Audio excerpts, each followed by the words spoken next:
step into the day with the dawn ringing in my ears. Oh, I tune to my TV show. No better way, I gotta get myself into gear. Let's go. Oh, and I feel good today with my wake up in the morning espresso. I feel good today.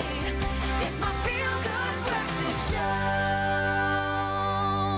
Whew, yes, good morning, you beautiful people. Welcome to Tuesday, or as I like to call it, Tuesday. And we're choosing to spend it with you, and I hope you're doing the same this morning because we've got all the gears and all the action that you need. And of course, it's being Heritage Month, so we're going to kick off and carry on with those celebrations and do one or two things that are special for you this morning. On top of that, of course, we're also celebrating or commemorating Alzheimer's, and it being Alzheimer's Week and Alzheimer's Month, it's time to commemorate that, and we're bringing in a panel of experts to have a discussion and find the lighter side of things and maybe play a game or two with some of our people out here in the studio. So this morning is absolutely going to be fun, as it always is, but I just want to thank you so much for choosing us right now, and this is your moment, this is your chance to just take a deep breath with you right now before I get through the rest of the show. Feel that magic, feel that power, and enjoy the life within you. Mzansi, it's time to kick off the rest of the show, and someone that's standing by to do just that and serve us this morning, the beautiful, the G-Man himself. What's up, brother?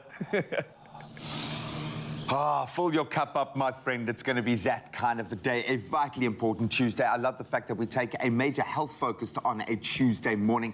And of course, as Ryle rightly pointed out, a very special focus on Alzheimer's at the moment. We are commemorating World Alzheimer's Day. And as a result, we're going to be delving into, with an unbelievably amazing panel this morning, what this condition entails. It affects not only, obviously, those suffering from dementia or this form of dementia, but an entire family. And we'd love to get your perspectives, please. So if you have first-hand insights and anything that you'd like to share with us this morning, please do exactly that. Have you or a family member maybe been diagnosed with this disease? Please share your experiences on our WhatsApp line 063-408-8863. That is the WhatsApp line you can use throughout this morning to keep that conversation going. Send us any pictures you'd like to. Of course, those beautiful sunrise pictures, which we'll get into in just a second. But most importantly, we'd love your insights. We want your perspective. So keep that conversation going for the next 3 hours. But let's give you a couple of conversation starters right now. A very major day in the history of the world, but especially the United Kingdom yesterday. Let's get the latest from Ryle. Thank you so much, G-Man. Of course, it's time to kick off with our official duties, and starting with national news fronts. Load shedding was reduced to stage 5 at midnight last night after the return of some generation units. Now, as South Africans grapple with stage 6 power cuts, Eskom CEO Andre de Ruyter says the liquidity to buy further diesel is becoming a problem for the power utility. Now, it has made available 500 million rand to purchase more diesel, and the power utility implemented stage 6 load shedding on Sunday morning after the tripping of a generation unit, each at Kusile and Kriel power stations. Sticking to our national news, community leaders from a part of Imizama Yetu informal settlement near Hout Bay in the Cape Peninsula are calling for consensus among community members to allow redevelopment in the area. Now, this comes after one person died and another was injured following a fire that destroyed more than 50 structures and left over 100 people displaced. Now, a project to create adequate spaces in between the corrugated iron structures called, and quote, super blocking was abandoned following disagreements among community members. Now, the community of Imizama Yetu is often affected by major fires. Now, from our national news headlines, we head over to international news. And the Nigerian Drug Enforcement Agency says it has made what appears to be the biggest seizure of cocaine in the country's history. Some 1.8 tons of cocaine, estimated to be worth more than $278 million, were discovered in a warehouse in the Ikorodu area, northeast of the commercial hub, Lagos. Now, the drugs were stored in 10 travel bags and 13 drums. And 4 Nigerian men aged 69, 65 and 53 years old were arrested in different parts of Lagos. Somewhat of a different report when it comes to news fronts. A powerful earthquake has rocked Mexico's west coast on the same day the country marked the anniversaries of two devastating quakes which killed thousands.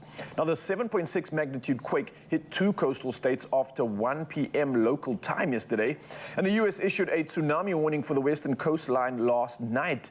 Now, some 370 people were killed in the city of Pueblo in central Mexico 5 years ago after it was hit by a 7.1 magnitude quake. And in 1985, some 5,000 people died when tremors of a magnitude of 8 occurred in Mexico City. Well, we're definitely wishing all those victims and their loved ones nothing but emotional support through this testing time. Speaking of emotional, in an emotional and heartwarming scene yesterday, Queen Elizabeth's staff lined the streets outside Buckingham Palace to bid her farewell. Now, her Welsh corgis and one of her ponies also later witnessed the procession at Windsor. Corgis Mjuk and Sandy, given to her by Prince Andrew, waited in the quadrangle at Windsor Castle as the funeral cortege arrived. Now, the Queen was first given a corgi when she was 7, and generations of the royal corgis are descended from Susan and Corgi she was given when she was 18. And also present was the Queen's pony Emma, who was led to the side of the road when the casket was driven past. Now, one of the monarch's headscarves was draped over Emma's saddle. Now, even when she was well into her 90s, the Queen often still rode Emma. However, the animals didn't play quite as prominent a role as they have in some royal funerals of the past. Now, heads of state were reportedly somewhat surprised at the 1910 funeral of King George VII to find themselves behind the monarch's dog Caesar, a wire-haired fox terrier, in the formal procession. Prince Andrew and his ex-wife Sarah Ferguson will care for the corgis.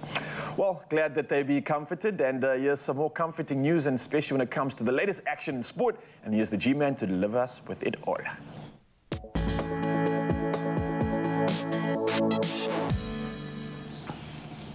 Let's spend some big bucks, my brother. Let's start with cricket this morning. South Africans attracting the highest prices at the SA20 tournament auction.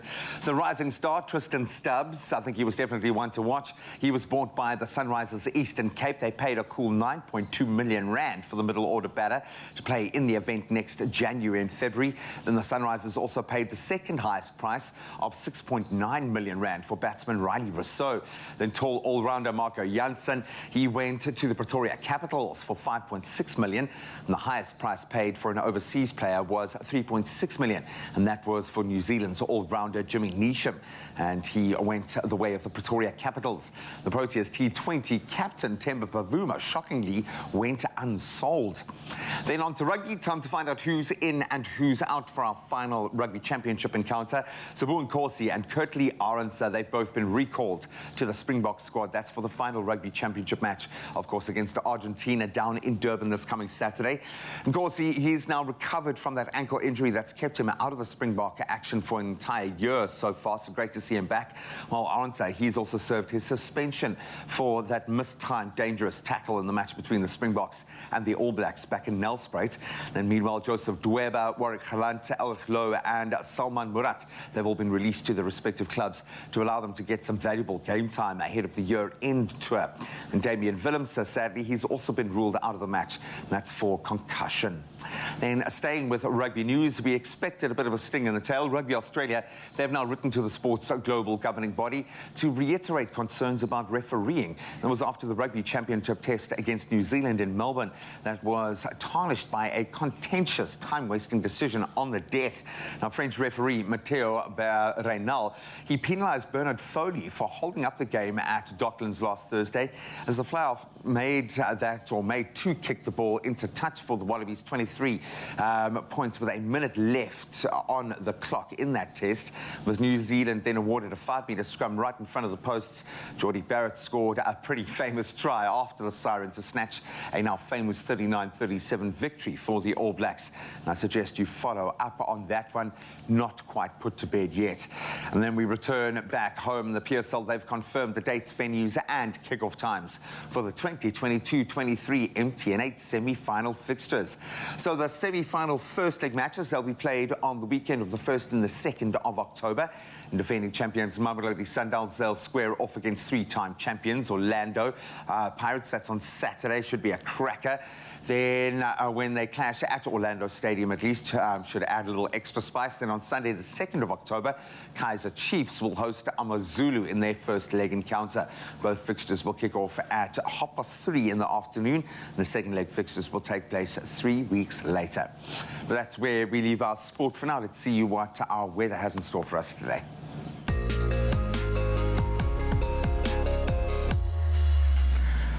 Thank you very much, G-Man. A first look at the weather, but first some environmental news. In the 6 o'clock news this morning, we did report about an earthquake out in Mexico. An earthquake also rocked southeastern Taiwan yesterday, causing a train to derail at the Dongli station and a shop to crumble to the ground. Now, there was at least one loss of life and some 140 injured in the earthquake, which the U.S. Geological Survey said had a seismic measurement of 7.2 at a depth of 10 kilometers. The earthquake was felt over a large part of Taiwan, and buildings in Taipei shook ominously. Bridges, buildings and roads were damaged, and hundreds of vehicles were forced to a standstill as roads were blocked. Meanwhile, the eye of the Hurricane Fiona has hit the coast of the Dominican Republic near Boca de Yuma with wind speeds of up to 150 kilometers per hour. Yesterday, hundreds of people were still trapped across mountains and on mountain passes as well. Such devastating news taking place out there. We do wish them all places of safety. And now we move from that environmental news. We take a first look at your sunrise views. How's that? First up this morning, we have Karo from Umdloti Beach showing off this beautiful sun, slowly rising over the ocean while she starts her morning off with a stroll on the beach with her dogs. I love that. Thank you so much for that picture. Tara from Paarl sent in this photo from her road while watching the morning sun start to rise, bringing a positive start to this Tuesday morning. Thank you. Nikki Haywood Bonning sent in the stunning picture, peachy filled sky out in KZN from her back garden. What incredible colors.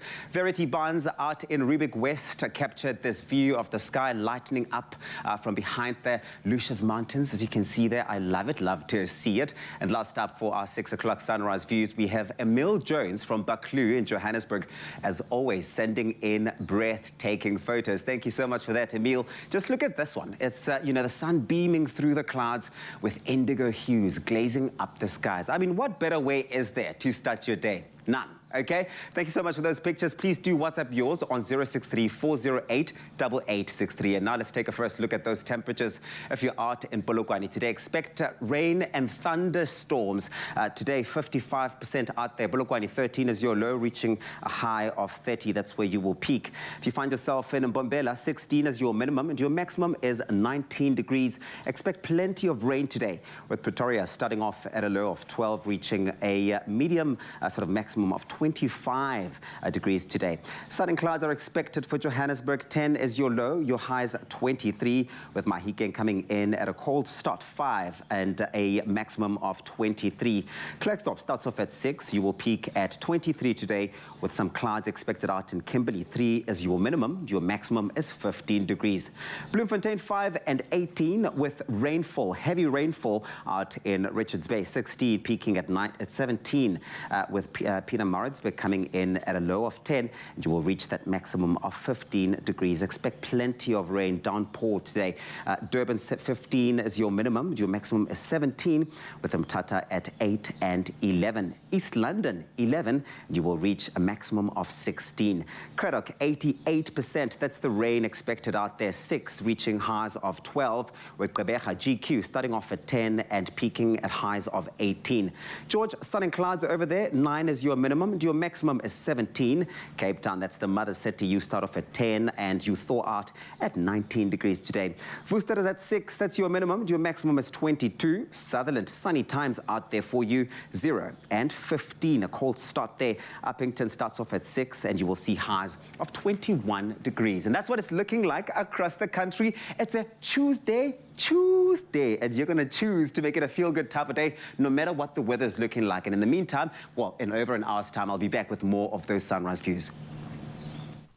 We're going to carry on choosing. Yes, Tavisa, thank you so much. And I'm looking at the temperatures. Some parts of South Africa heating up. Indeed, summer looks like it's loading, and it's time to start prepping for days by the pool, because today is Tuesday. And I need you at home to help me choose between two resort-inspired looks. Yeah, I'm getting those holiday feels on already. So check this out. We've got some incredible options here, and I need your help, Mzansi. And I'm going to go through the list to see what you think's going to look the best on me, right? So we've got option one. We've got this mid-length shorts, and of course we're just going to pop in the repeat cap for a casual, cool kind of a look. I love the feel of the linen here, really nice. The stripiness is, yeah, I can feel this. And then, of course, though, we've got option two. Now this is something also interesting. We've got a nice slim fit pineapple print shirt here. It's paired with another mid-length blue body, or just a pair of shorts, and then we've got the textured flip-flops for that sort of like a comfort but chic look. So this is going to be a tough one. They both look really good. They both scream that kind of nature boy vibe, and I can see both of these nailing it when it comes to summer, but I need you to come through and make me feel summer ready. So help me choose between the best look between these two options, and by doing so, you all got to head over to the Expresso social media pages, vote for your favorite look, and don't forget to, of course, include the hashtag styled by Woolies. So yeah, what's it going to be? Option one, option two? I don't know. I can't decide. I need you, Mzansi. Come through, make me look good. I'll see you later. Only you can make my day.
It's my feel-good breakfast show.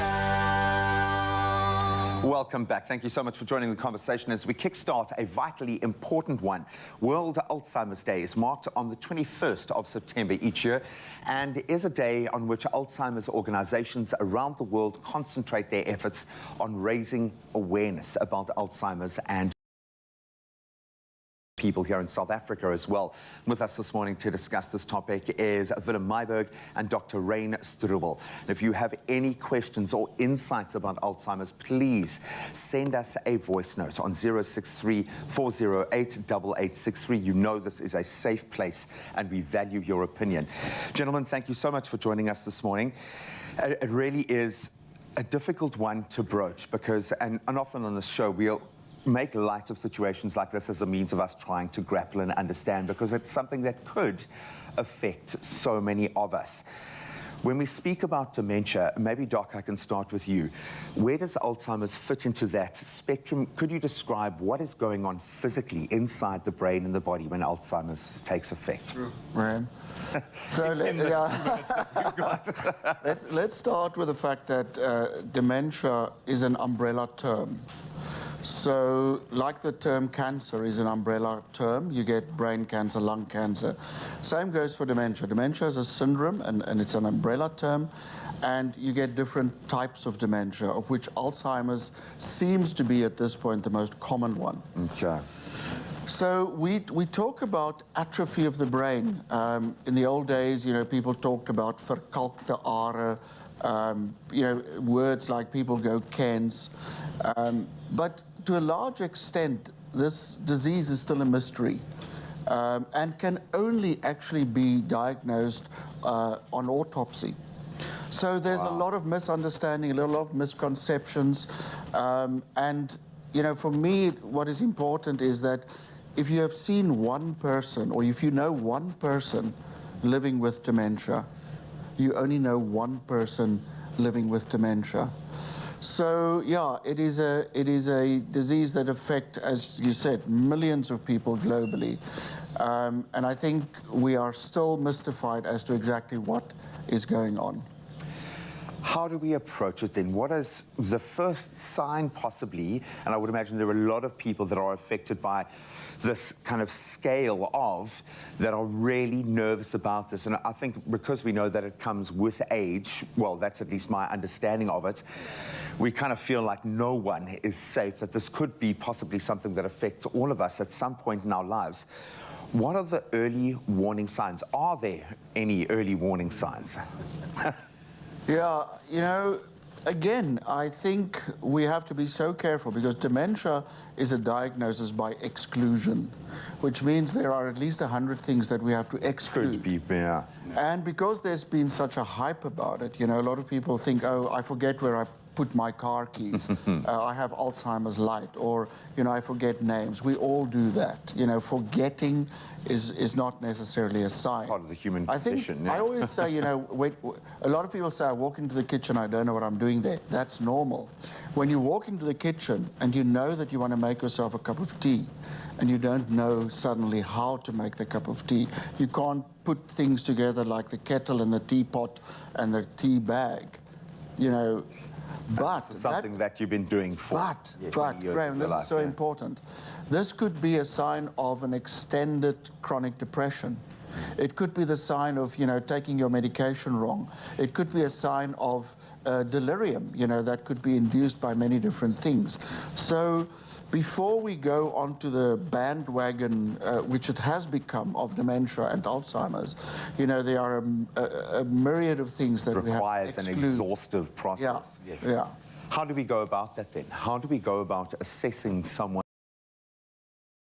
at least establishing what is going on?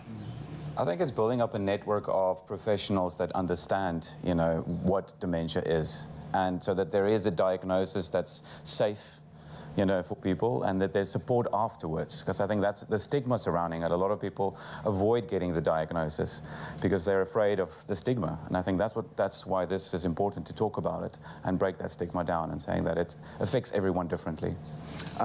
That being said, then, when we move through these phases, once you've established that there is concern now that dementia we are likely sitting within that space, and we now need to focus on treatment, how do we go about that? What is the first step? Okay, so something that is very important is that the diagnosis of dementia is not a death sentence, okay? And this is where Willem and I come in, that we have a different approach. We say that people can live well with dementia.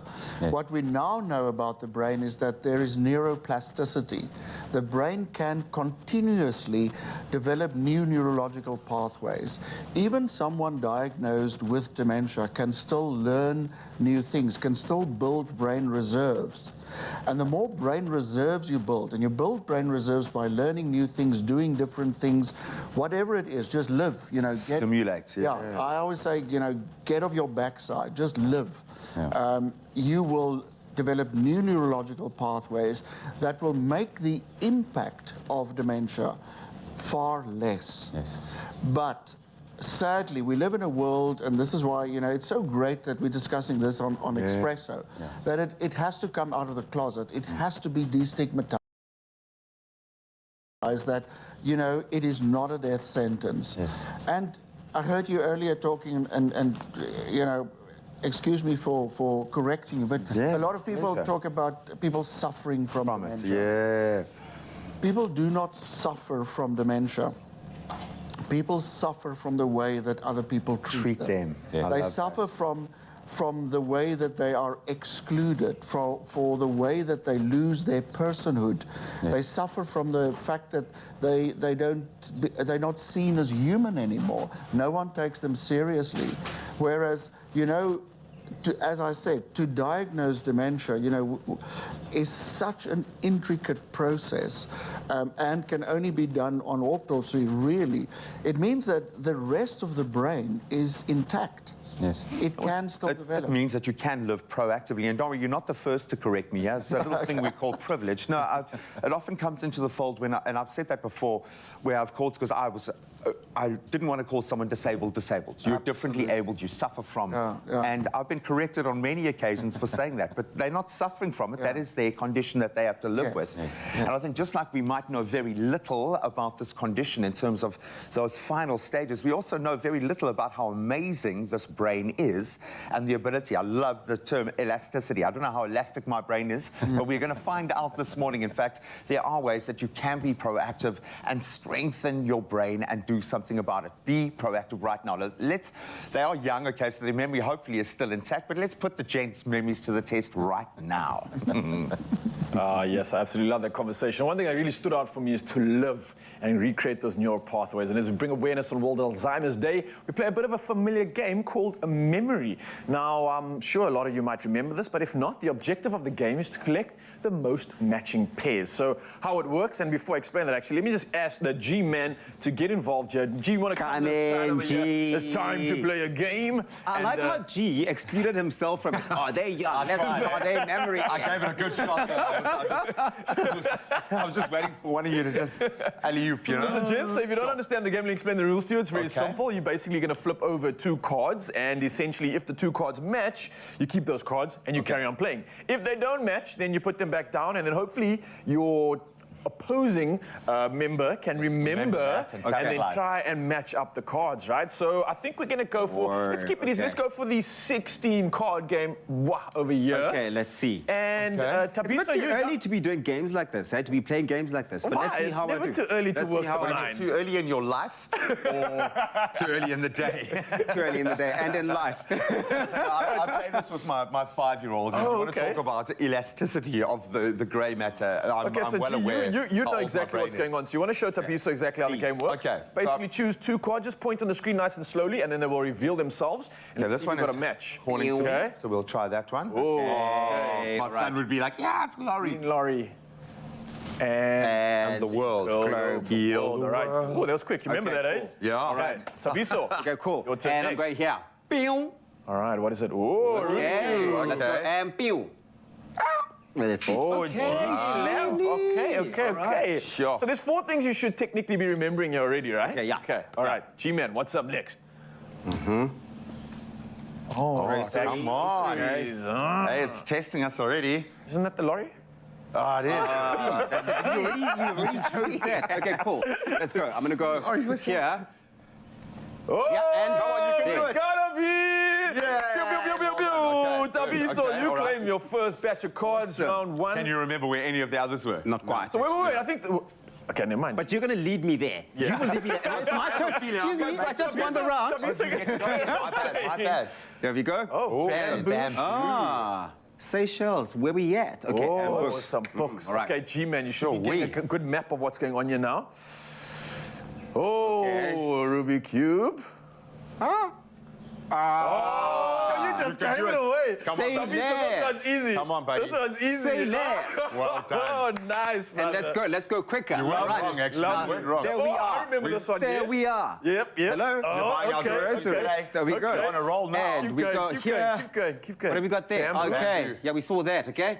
We're going there now to see. This is like, oh, okay, cool. All right. baby. G-Man, I back you, brother. You got this. You got this. Okay, he's about to come back heavy, hey? Okay. The world. Okay. Okay, cool. All right, so. Start here. It's getting intense here. Oh, Yeah, you must you be. can do Yeah, it. you remember it. Okay. Well hey, you see how the done. memory is And locking we in go. here, people? Yeah. Synapses are firing. Ooh, I haven't a seen Russian it. What is that doll. thing called? A Russian doll, yeah? And here. Oh, Okay. G-Man, you must know where the lamp is G, now. I've given Oh, it to yes. you. It's I've too handed it to easy. you. It's gonna get It's too easy. Showing the youth in the mind. come The on. booyah. So how are we doing? I'm in the lead. So I think you've Yeah, got no, three, you're right? dominating, You've got you're three, and dominating. G's I've just just got his got the first one, I've pair. just got the Okay. one. It's 3-1 so Which far. one But haven't you we can catch up finished here. yet? Let's see if we- Just get like 2 in a row and you got this. Ooh, yes. Can you remember? Oh, Can God. you remember? I'll help you. Can you remember? Oh, yeah! Okay, so 3-2. you're So catching- G-Man's got I'm catching two. up here. Kabisi, you got 3. G, if you take this one, you pretty much win it because Okay, there's only okay. going to be another pair left. Gotta be. Oh, it's Dibambo. Dibambo. Sugarcane fields of Or it KZN. has to be one of these. No. Remember? No, Oh, that was the Russian doll. Tabiso, Go- Okay, so come well, through. let's got do this. Come You've through got with the this. how goods. this is Come going to through. go. This is how you Oh, well announce played. Well played. a victor. Well done. And that's what just Put it here, put it here, put it here, put it here, put it here. Love it. Awesome, gents. I hope you enjoyed that. And I think, like you were chatting on the couch now, this is a brilliant way to kind of just jog the memory, Yeah. get the synapses firing, and just practice through play. I mean, how much better does it get? No, Right? completely. And I'm just thinking, with your kids, get them interested Yeah. in doing stuff like this that isn't just tablet-driven, but actually play the game of Snap. Yeah. Get the hand-eye kind of connection going, that body-mind connection, but start these now so they become a practice that goes on Forever, and I can see all the absolutely love family that. can get involved. Tabiso, well done, my good. friend. I'm good. Yup, That's it, yup, you're yup. good. I'm What good. an incredible way to develop your memory with a game like this. It doesn't need to be stressful, but it should definitely be fun. And we tick that box. Well done, Tabiso. More fun for him, though, I think. Only you can make my day.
It's my feel-good breakfast show.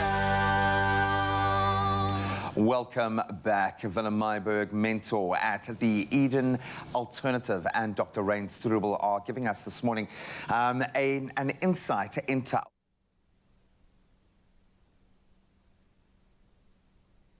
commemorated tomorrow, an opportunity for this critical network to connect. And Alzheimer's disease, often called a of watching a loved one slowly decline through the effects, and it does affect everybody in that space. Do you have any questions, any insights about Alzheimer's or dementia? Please send us a WhatsApp voice note on 063 408 8863. In fact, James, we've got a voice note from Lebo this morning. Let's hear from her. Good morning, Expresso show. As a grade 12 learner, I know that Alzheimer is a genetic disorder. But when I investigate more, I found that it is caused by environmental and lifestyle factors. So I want to know, how does environmental and lifestyle factors related to Alzheimer? How do they cause Alzheimer? That's what I want to ask. Levels coming from my job, I think. A very pertinent question. Knowing that it is very difficult to diagnose, that's one side of this equation, but we want to be proactive, and that's very much seems to be the space that you're operating in. What can lead to it? Is it genetic? Are there environmental effects, prolonged stress on the brain? I don't know which of you wants to take this, maybe Doc. What are those causes that lead to this? How much is environmental, situational, and how much is genetic? Sure. Again, all of the above. I think if you look at our current lifestyle, if you look at, you know, the food that we consume, the stress levels, you know, these are all contributing factors. So there's a very, very interesting study. It's called the NUN study, as in N-U-N, nuns, yeah. Professor Snowden. It's a longitudinal study that looked at of a group of nuns, and they chose the nuns because, pardon the pun, they knew their habits. They knew exactly, you know, they were a closed order, whatever, yeah. And yeah, things that came out are things like diet, exercise, socializing, you know, intellectual stimulation, so education, that could help the brain stay healthy longer, okay?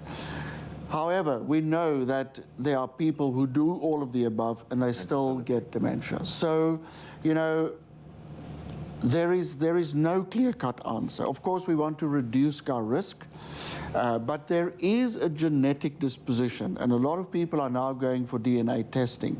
So there is a genetic disposition. That does not mean that if you have the genetic disposition that you will get dementia.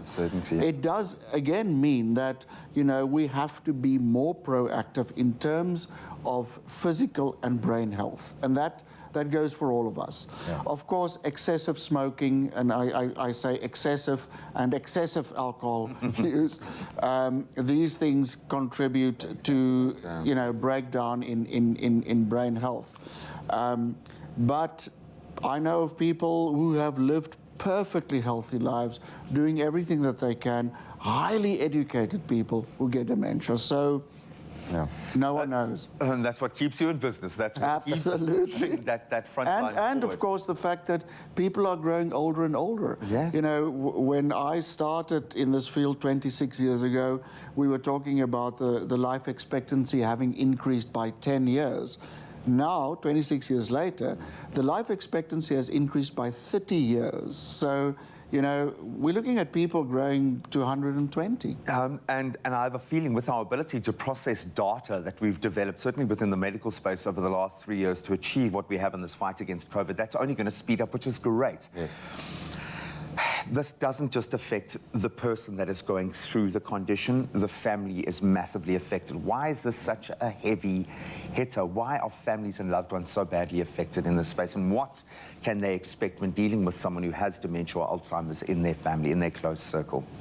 As from a carer point of view, I think the challenge is because there's that fear of how the person might change, you know, and the impact that it would have on their daily lives, you know. And if you don't have the resources to have a person at home, you know, stay in place, that's when the challenge becomes really difficult. Do you keep them at home, or do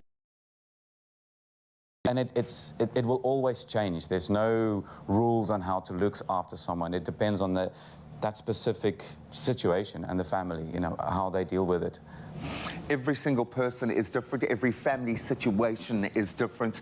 The bottom line here, there is a network. There are some incredible minds working towards finding solutions, not just for the bigger picture, but for your situation right now. You can be proactive. We're going to get into how you can approach that and some treatment options in just a moment. But please keep those voice notes coming. 063-408-8863. We'd love to hear from you. All right, so after all of this health talk, it's time for us to get cooking in the kitchen. Yes, let's feed some bellies.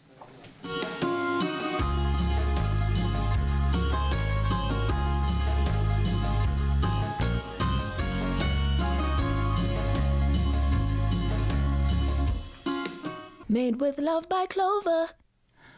It's a Tuesday morning, and if you're looking for that ultimate quick and easy meal, but also budget-friendly, look no further than our Clover Creamy Peri-Peri Chicken Livers. Aha, I got your full attention. I know I did there. It's budget-friendly, yes, but it also does pack bags of flavor. It's no surprise that it's loved by South Africans anywhere and everywhere. And just to spice things up, what you want to do is you want to maybe slice up some crusty bread to scoop up the scrumptious sauce. Yes, there's going to be a sauce in the mix as well. And Chef Funi shows us how it's all done.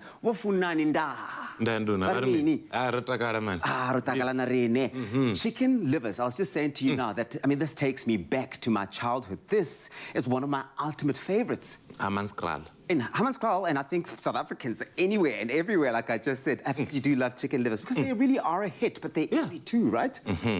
But there's a trick.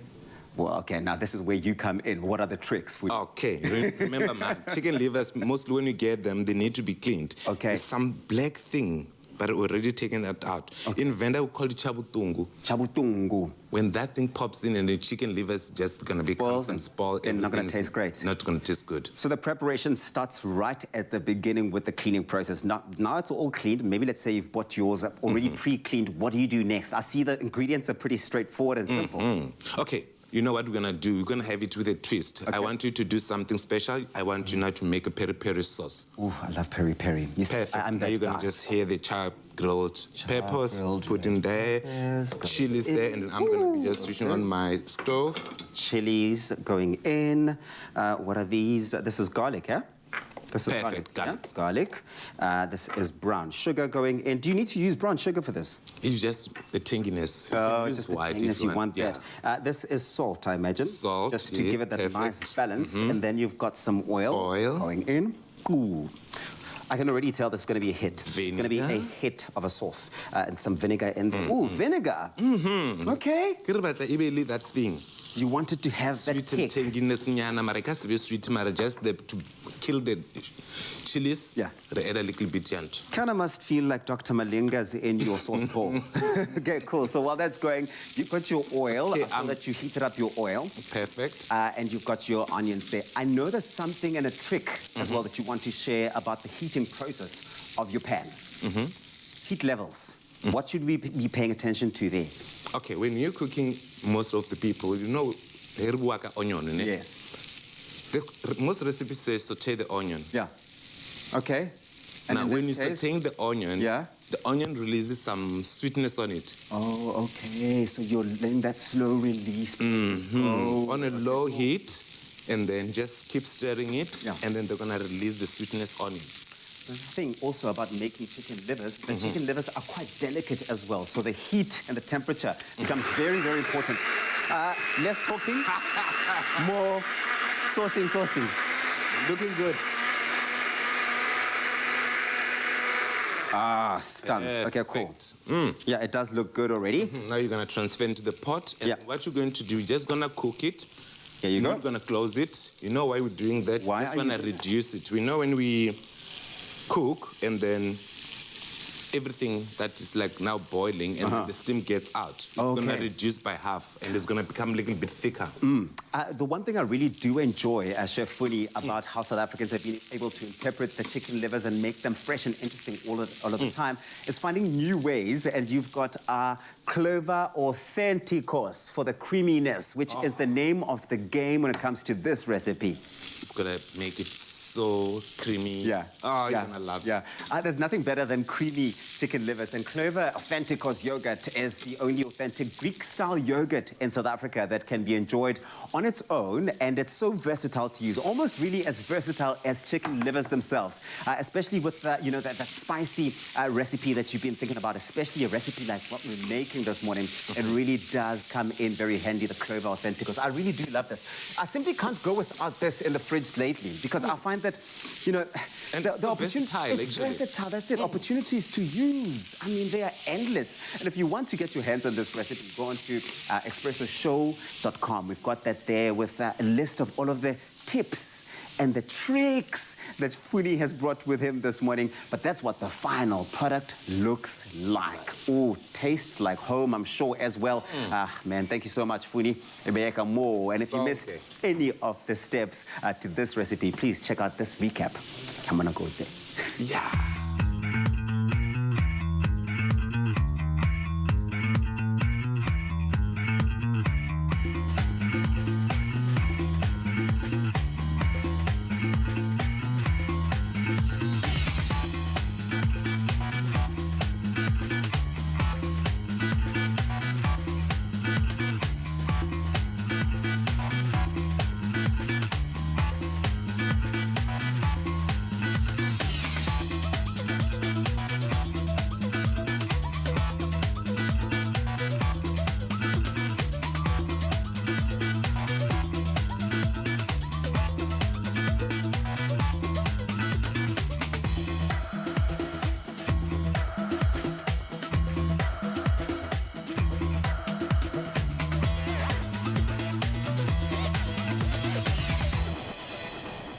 Made with love by Clover. Only you can make my day.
It's my feel-good breakfast show.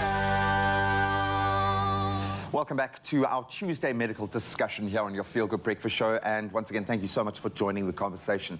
I think viewed as the most common cause of dementia, something that I'm beginning to understand covers a very broad spectrum. Alzheimer's is a physical disease which directly affects the brain. That's where it's simple. Beyond that, it becomes very complex. And we are trying to wrap up our conversation now around Alzheimer's disease ahead of World Alzheimer's Day tomorrow with Willem Myburg, mentor at the Eden Alternative, and Dr. Rein Strubel. And of course, it's your last chance to join in on this conversation. Please, any voice notes, 063-408-8863. In fact, we'll keep those voice notes running for the rest of the show. I suppose maybe we should get practical here, because I think we've opened up this net to understand that this is so broad and so individual at the same time, which makes your job very difficult. Where do we start then? How, maybe from our perspective, when is the right time to seek professional help? You know, that's a very interesting question. People who live with dementia live with the knowing that they have dementia for up to 5 years. And postpone and postpone. People rationalize. They become incredibly creative around finding ways to counteract the forgetting or the confusion. To almost hide it, I'm sure. Hide it very, very, very well. It's because of the stigma that's attached to it. So I think that's the first thing that we can do. We can start breaking down the stigma surrounding it. It doesn't, we say to change our minds about people's minds who have changed. Yeah. That's where we need to start, you know, so it's love that. It's not a death sentence. Completely. Yeah, and as Willem says, you know, it's the stigma that prevents people from seeking help. So rather start early. I mean, when you are worried, rather put that out of the equation than walk around and becoming more and more concerned.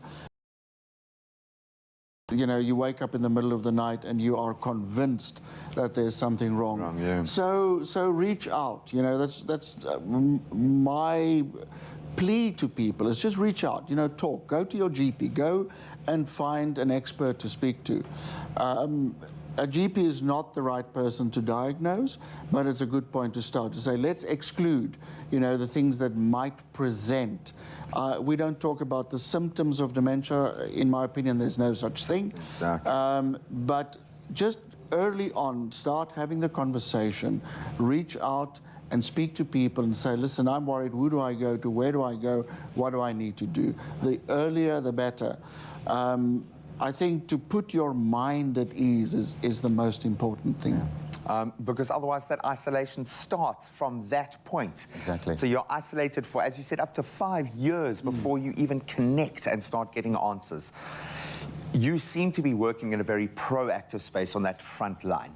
What are you guys doing, and what needs to happen in this space? How should we be thinking about dementia and about Alzheimer's to be proactive, to grow our brains, to move forward now? What are your hopes and dreams for this World Alzheimer's Day? What do we need to push towards, do you think?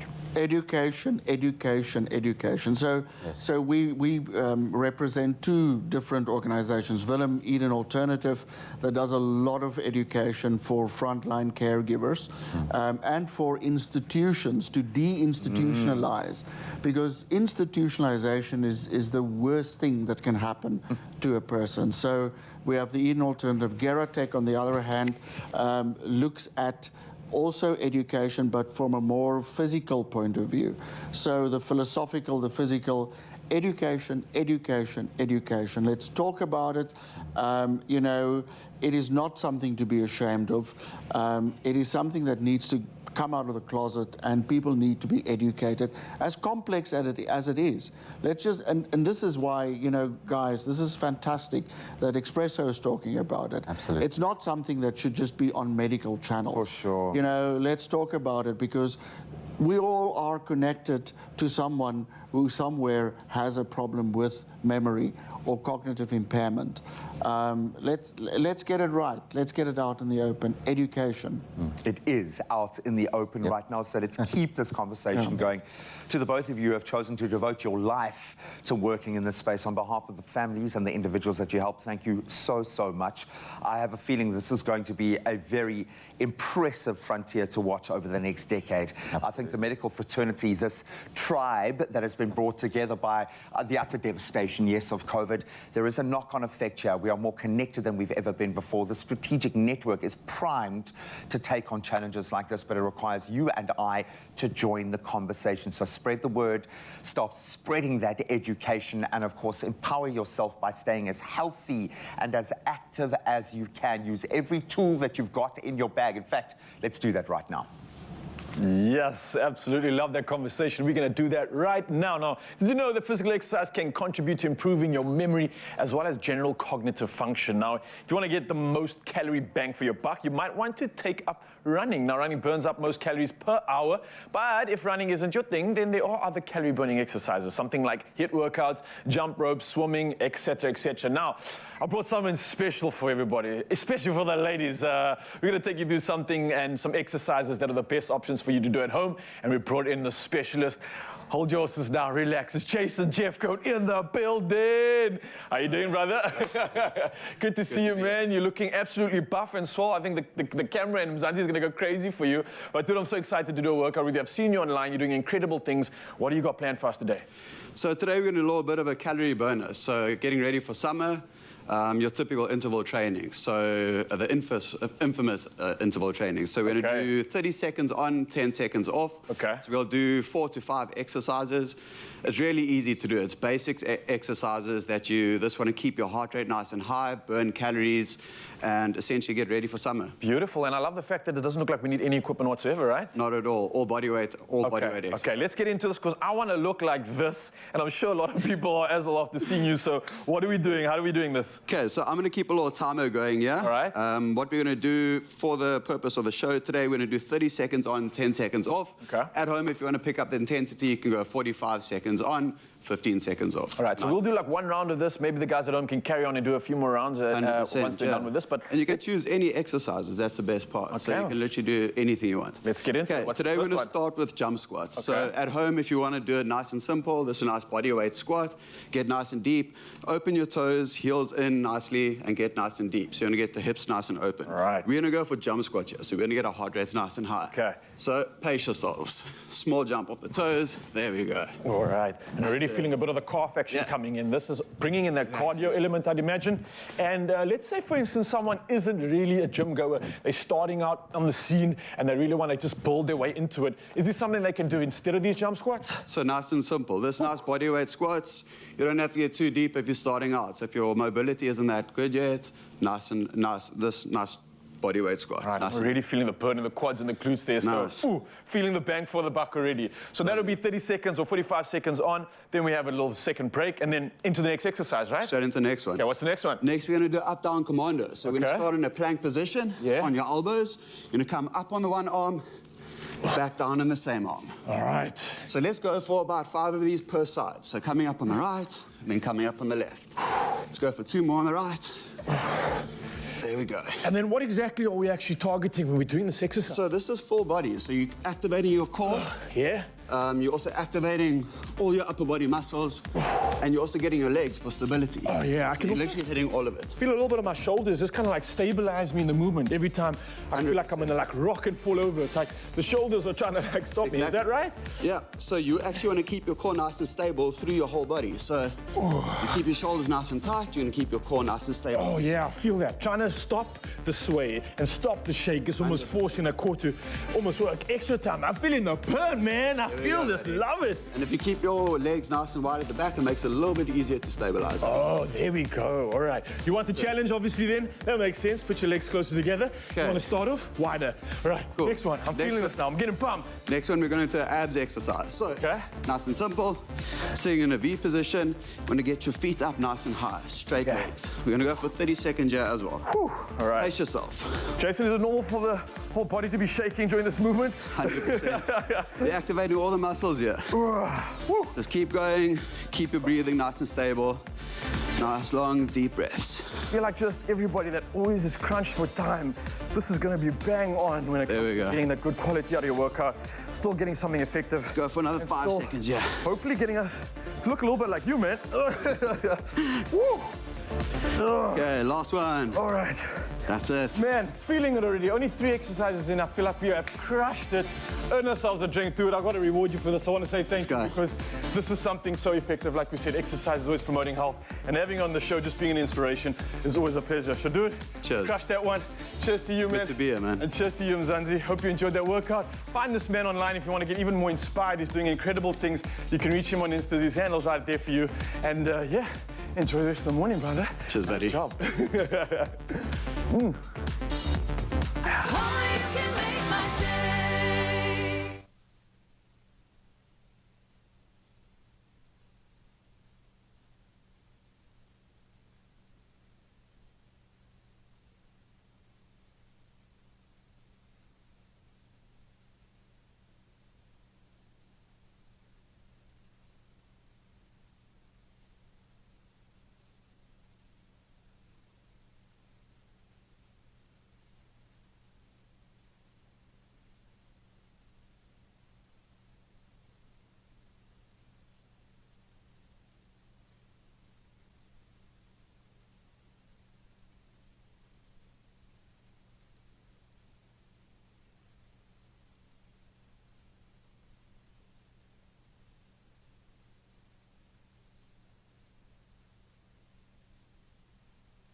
Revlon color stay matte like crayon. Play it up.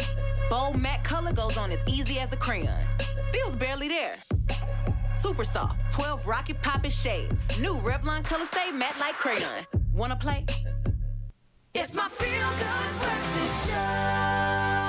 Welcome back to your Feel Good Breakfast Show, Expresso live here on S3. Okay, so it's a Tuesday, and you get to choose an outfit for Ryle. Because earlier on, he did ask you at home to help him pick between two resort-inspired looks. Option one was this, airy linen striped T-shirt paired with these mid-length striped swim shorts and a re-peak cap for a cool and casual look, which I think Ryle will rock easily, okay? Option two, he'll probably do well here as well, okay, was this dapper slim fit pineapple print shirt. It's paired with these mid-length swim shorts and these textured flip-flops for a comfort but very, very ultra-sophisticated look at the same time. Let's see which one you went and voted for. Let's see some comments. The first one from Shanae David saying, good morning, Expresso team. Morning, Shanae. I would go for number two, the pineapple shirt. It screams summer. I agree. Summertime.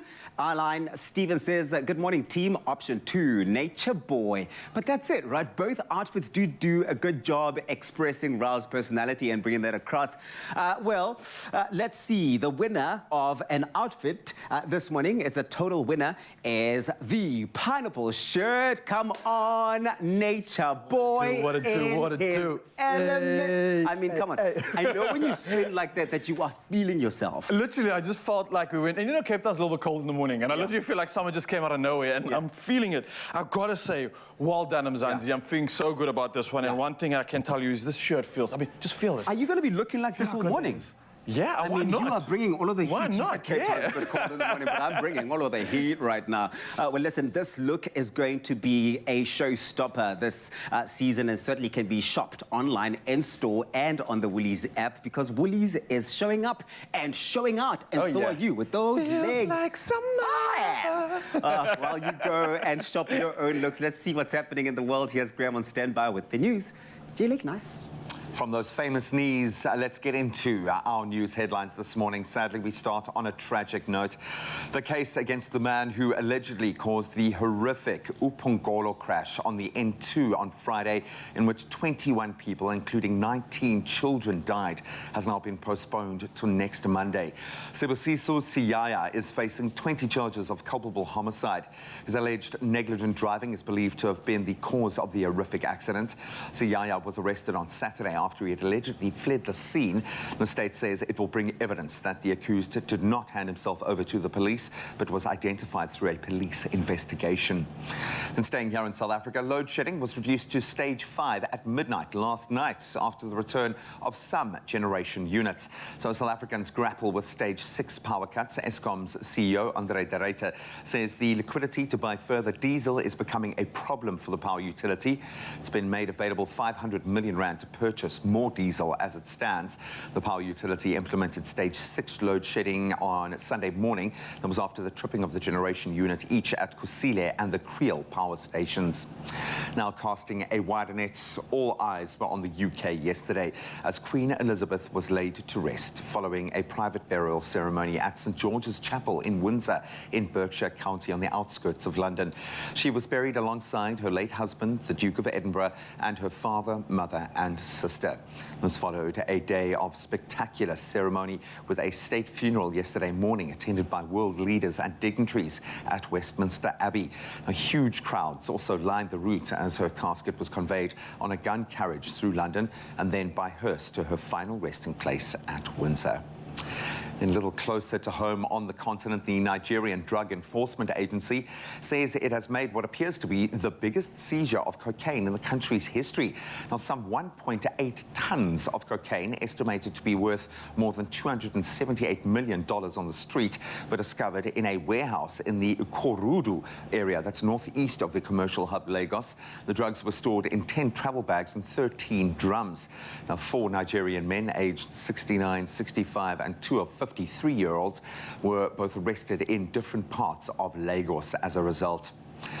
Now, we end on a very feel-good note when Lesane Mutankai scores a goal he plants 11 trees, one to represent each player on his amazing team. The 18-year-old amateur footballer from Kenya started his Trees for Goals program to mobilize young athletes to take up his pledge of planting trees every time they score. Now he's urging FIFA and soccer's big stars to take part as well. What a brilliant idea. Mutin Kai began his environmental activism when he was just 5 years old, and his family planted trees to mark key occasions in his life. It was the late Kenyan Nobel Peace Prize winner, Wangari Maathai, who inspired him to transform his family heritage into this campaign. In 1977, Maathai launched the Green Belt movement, which has led to Kenyan villages planting over 51 million trees. Mutin Kai realizes the amazing impact that could follow if professional teams started celebrating their wins by giving back to the environment.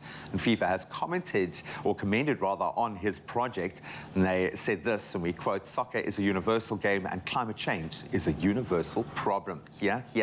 Mutin Kai said, "It has the power to connect, engage, educate and inspire my generation to create a safer and greener future." And he's proving it every goal at a time. That's the perfect prelude to get into this morning's sporting headlines.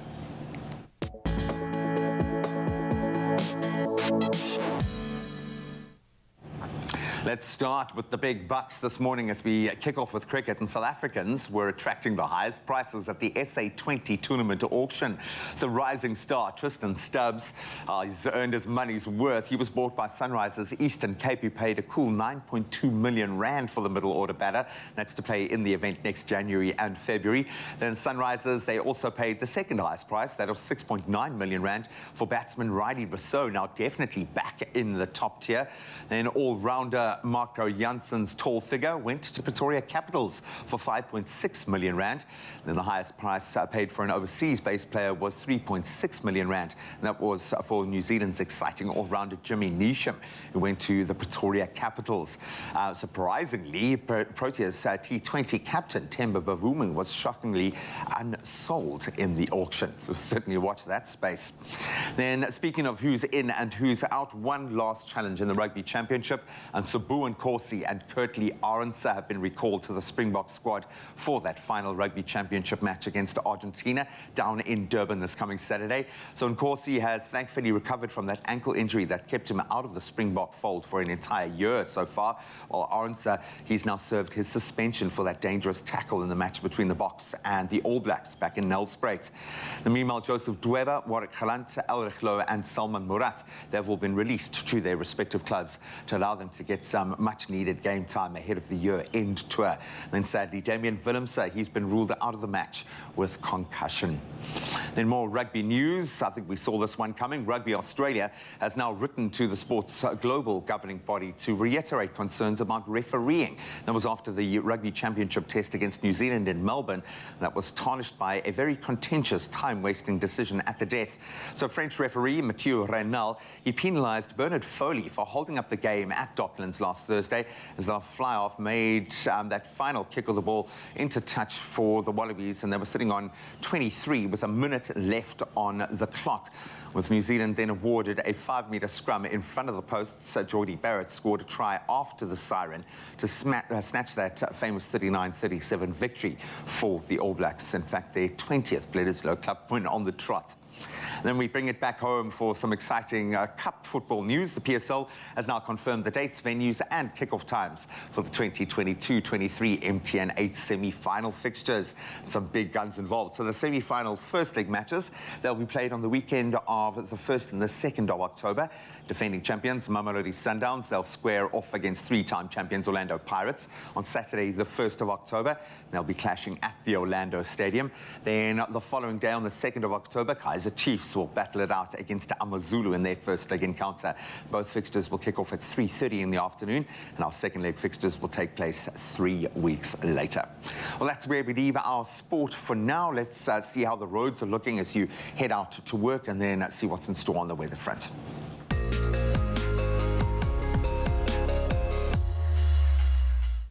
Thank you so much, Shia. Of course, for many of you heading out on the roads this morning, we have got you, and here's some advice to take from us. Now, if you are in the Mowbray area in Cape Town, there is a stationary vehicle on the N2 inbound at Rappenburg, and the left lane subsequently has been obstructed. So if you are approaching this,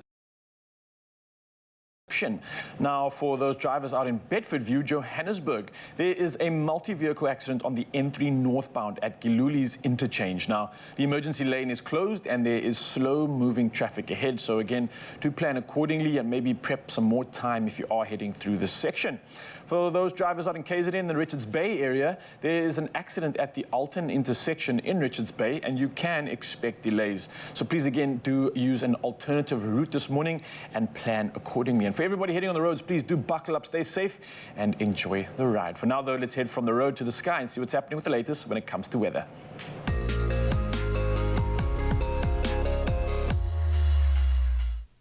I reported on this in the news earlier, but for now, reporting once again on a powerful earthquake in the 6 o'clock news this morning.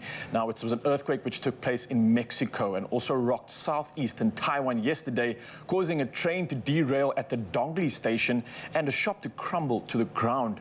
Now, there was at least one loss of life and some 140 injured in the earthquake, which the U.S. Geological Survey said had a seismic measurement of 7.2 at a depth of 10 kilometers. Now, the earthquake was felt over a large part of Taiwan and buildings in Taipei, which shook ominously. Bridges, buildings and roads were damaged and hundreds of vehicles were forced to a standstill as roads were blocked subsequently too. Now, meanwhile, the eye of Hurricane Fiona has hit the coast of the Dominican Republic near Boca de Yuma with the wind speeds of up to 150 kilometers per hour.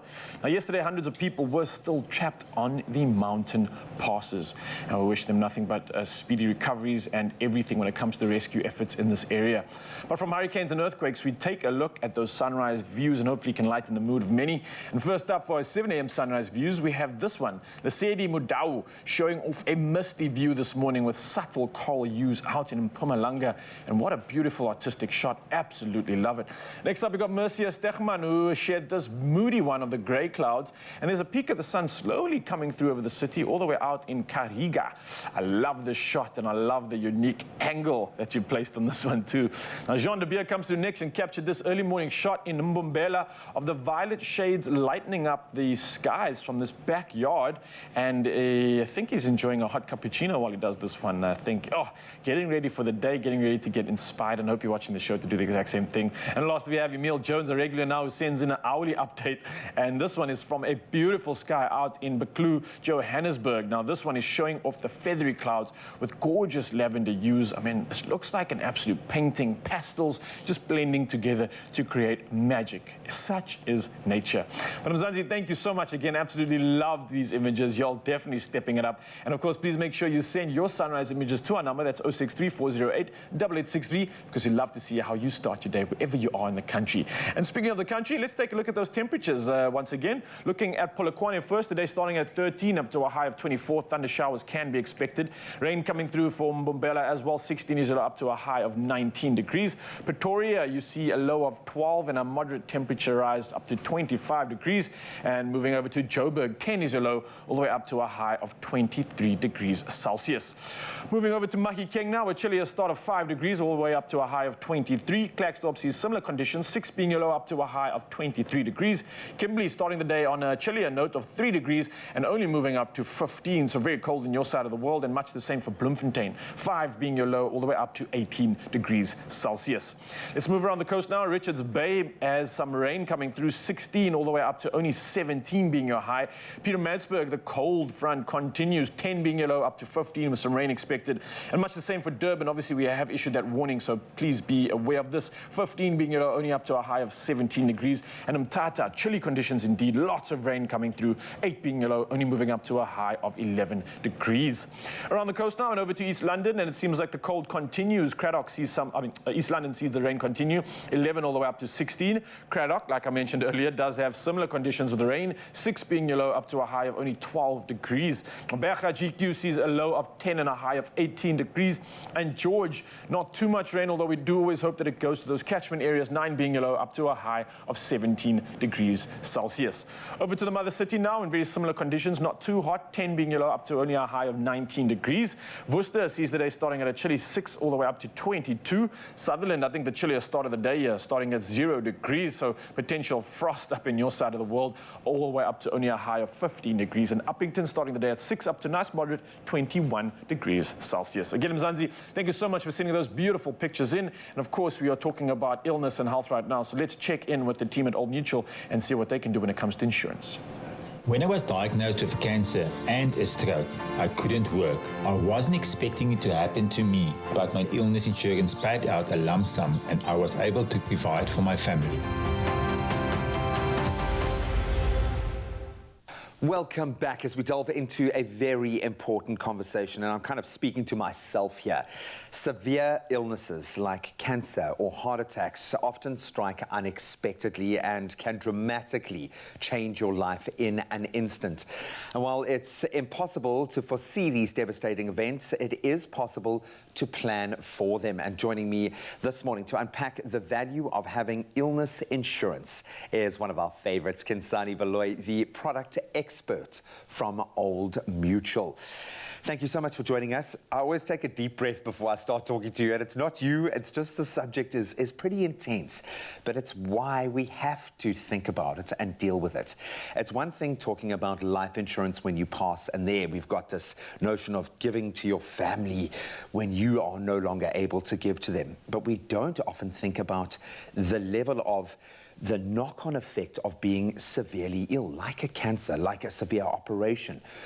What does illness insurance cover and how does it work? Just set the scene for us. Thank you for having me back here.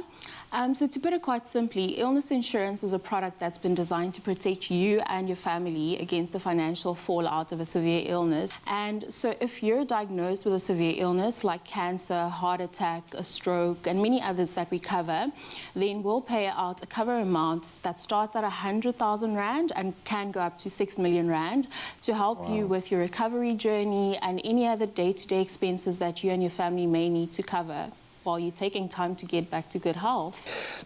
Do you have cover for everyone, or is this only available to people in specific phases of life, in specific sectors? Who can get this kind of illness cover? So we've got cover for literally everyone in your family who qualifies for it, because the thing about severe illness is that if it strikes one family member, it has an impact on the entire family. For sure. So you need to make sure that you and your family are protected against that financial setback. We spoke in the previous weeks about just the modularity, and we spoke about some of the add-ons. So if you've got a severe illness product, what you can do is add on a child illness benefit, for example, to protect your child against illnesses that are prevalent in children, like deafness, cancer in children, and many, many others that could affect you as a parent because you're needing to look after your child and get them back to good health. For sure. And we've also got cover for women specifically. So yes, we do actually cover everyone. I think the modular approach is ideal because it means you can kind of construct that ecosystem around you in exactly the way that you do. Just hearing you talk about these, especially the child illnesses, begs the question, what is the difference between illness insurance and medical aid and gap cover? How do they kind of differentiate? So it's quite important for people to understand that all three products play a different role in your financial plan. Sure. And in your journey to good health again, you know. So typically when someone's diagnosed with a severe illness, they'll go through 4 stages. And the first stage being your diagnosis phase. And then secondly, you'll need to begin your treatment. Thereafter, you go into a phase of recovery, and then lastly, you need to be rehabilitated. Sure. So medical aid, as the name suggests, is there to assist with the medical costs of your journey. And these costs typically occur in the first 2 stages where you're needing to do diagnostic tests as well as your treatment. Treatment plans, sure. And then gap cover, also as the name suggests, comes in to fill any gaps or shortfalls that have been left by the medical aid. Thereafter, severe illness cover, what is also called illness insurance, becomes extremely important to have because what it does is that it pays out a tax-free amount of money in cash, which you can use for whatever else that you need. And these can be expenses related to your recovery, expenses that will still go on as you recover, as we spoke about. So it's quite important for you to make sure that you've covered all your bases so that you know that you've got the financial security to treat and see yourself through a severe illness. So for anyone who's watching and is wondering where to start, I always recommend that they reach out to a financial advisor, and if they don't have one, then they can reach out to one of Old Mutual's financial advisors by calling 0860 60 60 60 or by visiting our website on oldmutual.co.za/illness. You need to have a long-term plan when it comes to recovering from these kinds of physical gateways that we pass through. This is incredible. Thank you so much. It's not often you get goosebumps talking about insurance, but you've done it. That's why she is the product expert. I absolutely love it. Thank you so much. I know this is going to help so many people, and it allows you to be proactive in this space. Don't let that shock take you by surprise. Plan ahead and protect yourself and protect your family, your children, from those unexpected costs of a severe illness.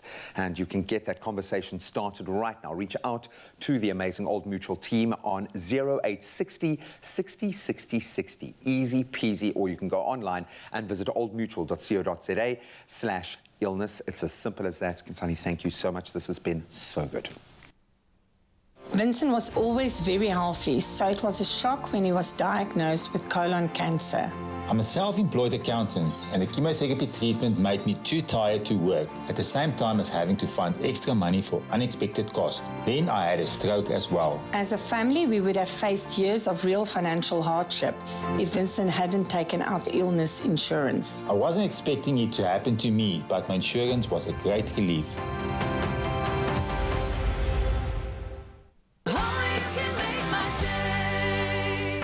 We are business owners working with business owners.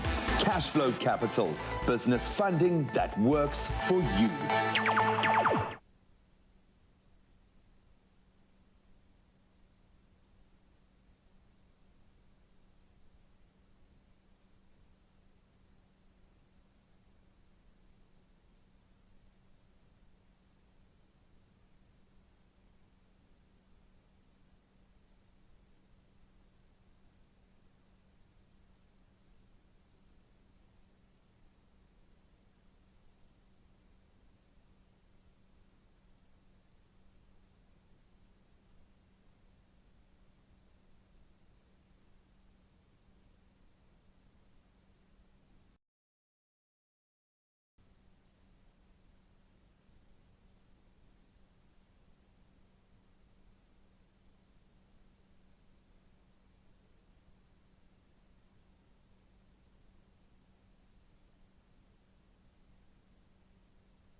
Defeat your mucus monster, Mucofizz. Loosen mucus and phlegm for clearer airways. Brought to you by Pharmadynamics. It's my feel-good breakfast show. Welcome welcome back to your Feel Good Breakfast Show, Expresso. Yep, you're in for a whole dose of Feel Good this morning. You've seen this product so many times feature on this show. We've been so inspired by the many recipes they've brought us. Be Well, that's who I'm talking about.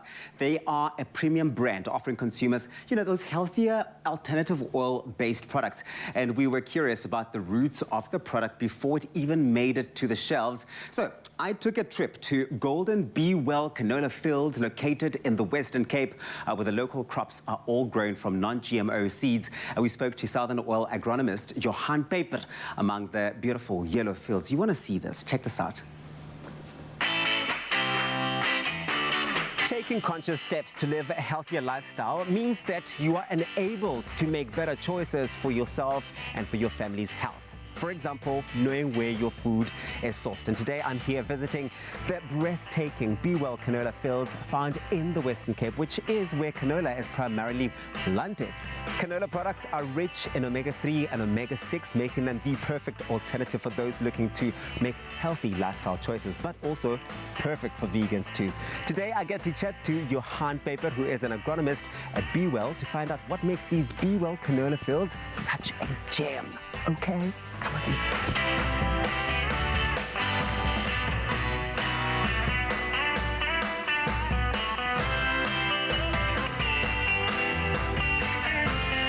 Johan, it's so good to meet you. I'm very excited to be here at the canola fields today. This is beautiful, and you get to do this as a job, but let's start here. Canola. Tell me about canola. What is canola? Well, the word itself portrays a message. The first part of the word can refers to Canada. It's the country that first naturally bred the canola plant and also registered the name canola in the 1970s. And the O specifically refers to oil. It's the main motive why canola is being cultivated in the form of cooking oils. The last part of the word LA refers to low acids. This specifically refers to low erucic acids. These are low polyunsaturated fatty acids, which is prevalent in low levels in the oil. But altogether, there's also a high percentage.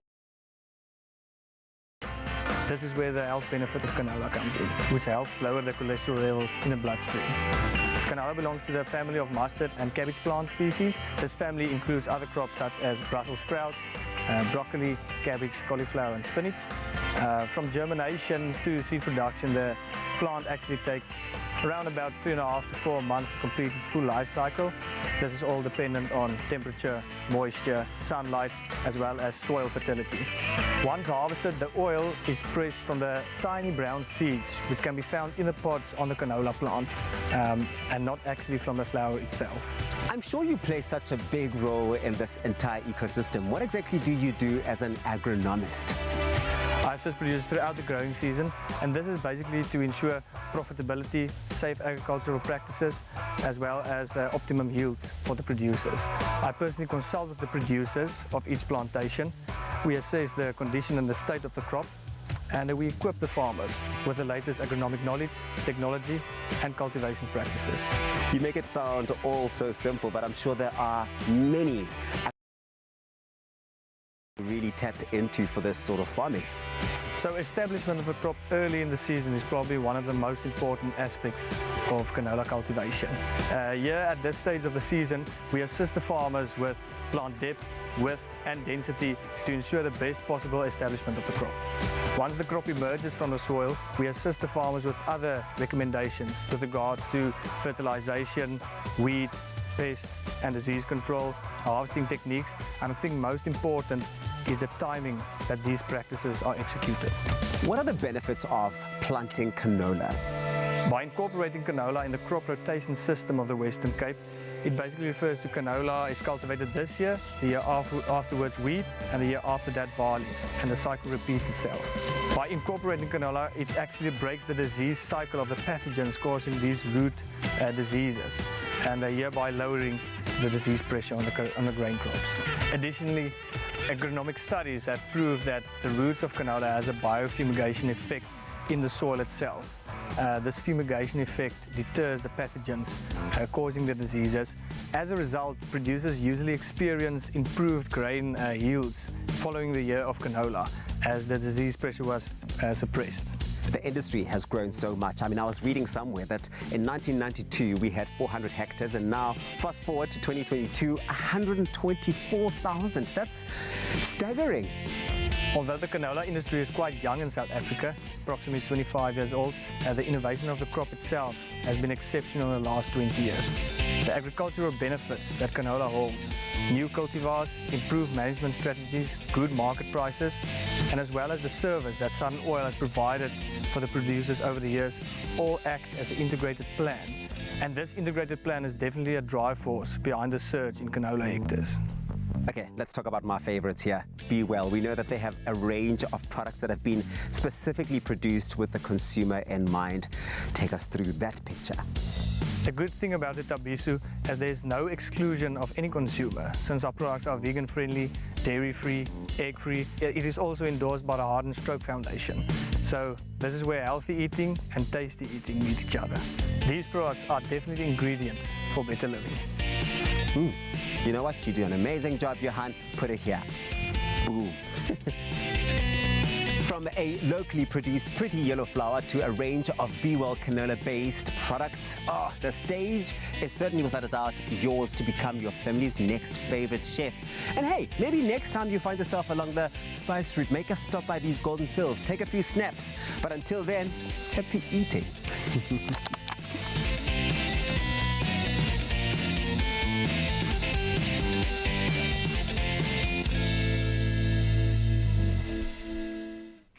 And we know how happy those moments and those memories can be when we certainly do tap into the ingredients or the products that come out of those fields. Those canola fields, they're beautiful. And from the spirit of celebrating our locally produced oil to making it the highlight of a South African favorite bread. What am I talking about? I'm talking about mielie brood.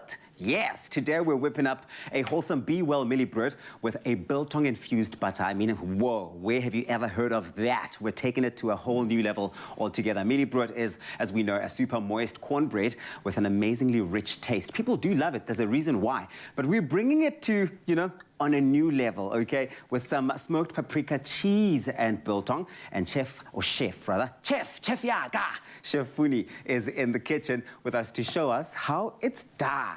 Chef Yaga.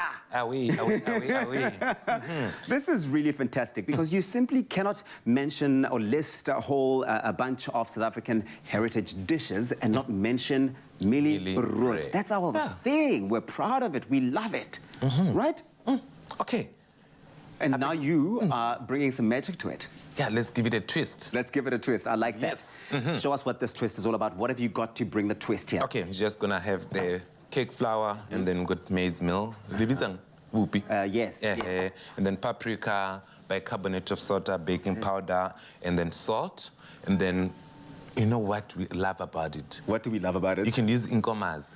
Oh, this is really awesome. So this is great. Okay, so you really can use whatever type of mass that you want to use or milk that you want to use. Now so we've got a mass here, I see that, yes, we've got our Be Well canola oil. I have a new found appreciation for it. I've never loved Be Well canola oil as much as I do now after visiting those fields. But you've got some milk here, I see.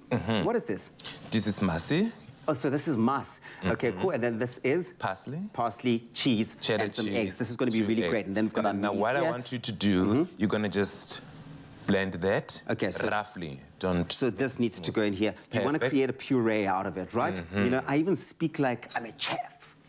Chef Funi. I'll be mixing my dry ingredients in here.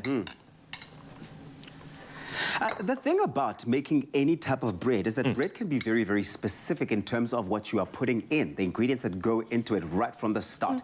You almost can't freestyle it too much. What are some of your top tips when it comes to making the mielie brood? I normally say to people, baking is science, actually. I mean, I've never come across with a self-taught baker. Yeah, well, one that just got it right first time and it came out perfect. I mean, then you're really lucky. I mean, we're talking science. Yeah, no. It really is all about. I'm adding bicarbonate of soda in now. Yeah. You know what's going to do those mealies? What's it going to do to them? It's going to come up with the reaction, and then it's going to make like little bubbles. If you take bicarbonate of soda and then put in water, what happens to it?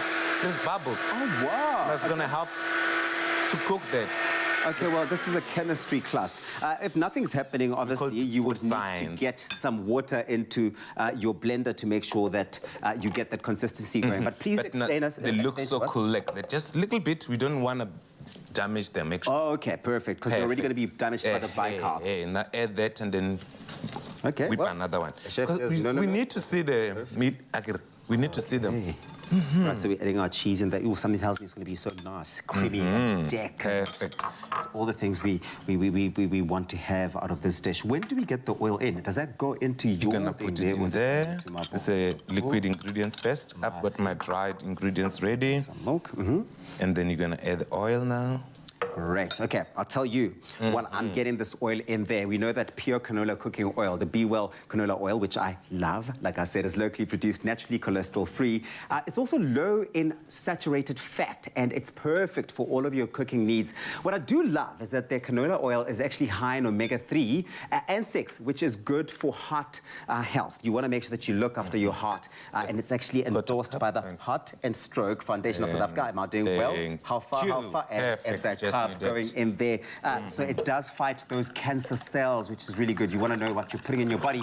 Does go a long while to help you out. And Chef Funi is mixing it all up. But for this recipe, go on to expressoshow.com. On there, you will find a list of all of the ingredients to make this South African classic.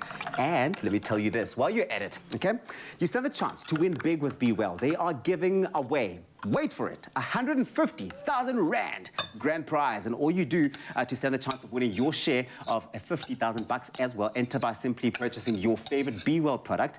Then you take a photograph of yourself with your Be Well product, send the picture to any of the Be Well social media platforms, or send it to their WhatsApp line. That number is 060-582-3678, along with your name and your contact number.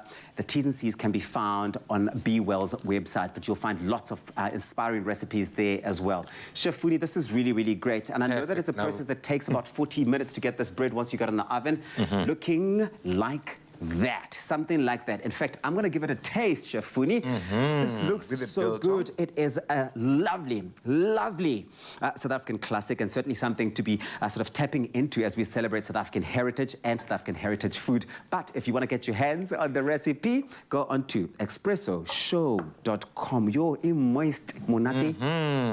And so I do for Brian, eh?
It's my feel-good breakfast show. Free to be you. Live, work, play, sleep, allergy-free with Allergex non-drowsy. Welcome back as we take another medical turn this morning, and we're going to chat about something that I think affects a lot of people, more than you would guess out there, and certainly from a parent's perspective piques my interest. Allergies can cause an array of complications all over the body, especially when it comes to the skin. Now, these complications can include skin conditions such as eczema, psoriasis, contact dermatitis, and angioedema. Now, they might sound like big, scary words, and they are a little bit, but today we've got a dermatologist and a good friend on the show, Lauren Knight, in studio to break it down for us, and hopefully demystify and put us at ease, because there are things that we can lean on during these times. And again, I have to say, no person is the same, no condition is the same, so we treat each person individually, but luckily we do have some resources to lean on when it comes to skin allergies. So maybe a good place to start is with the front lines where you work every day. What are the most common skin allergies that you deal with, that you treat? Good. So when we think of allergies, an eczema, or more importantly, allergic contact dermatitis or urticaria and hives are probably the most common skin allergies. So it's quite important to distinguish what is a skin allergy and what is actually not a skin allergy. A condition. A condition more than an allergy. And I think that's kind of where the forefront needs to go. So people often think eczema is a skin allergy, but eczema is actually more of a complicated problem. So it's more of a genetic predisposition, a barrier impairment, and then there is a tendency towards allergy. But when we're thinking of eczema as an allergy, it's more that contact dermatitis that you speak of. It's the trigger that becomes exactly the problem, which is great because it means you can find a solution in that space. 100%. Talking about triggers, what are the most common activators of these skin allergies? So the interesting thing with allergy is that there's a certain proportion of people where the allergy develops over time, and that's what we generally see with allergic contact eczema.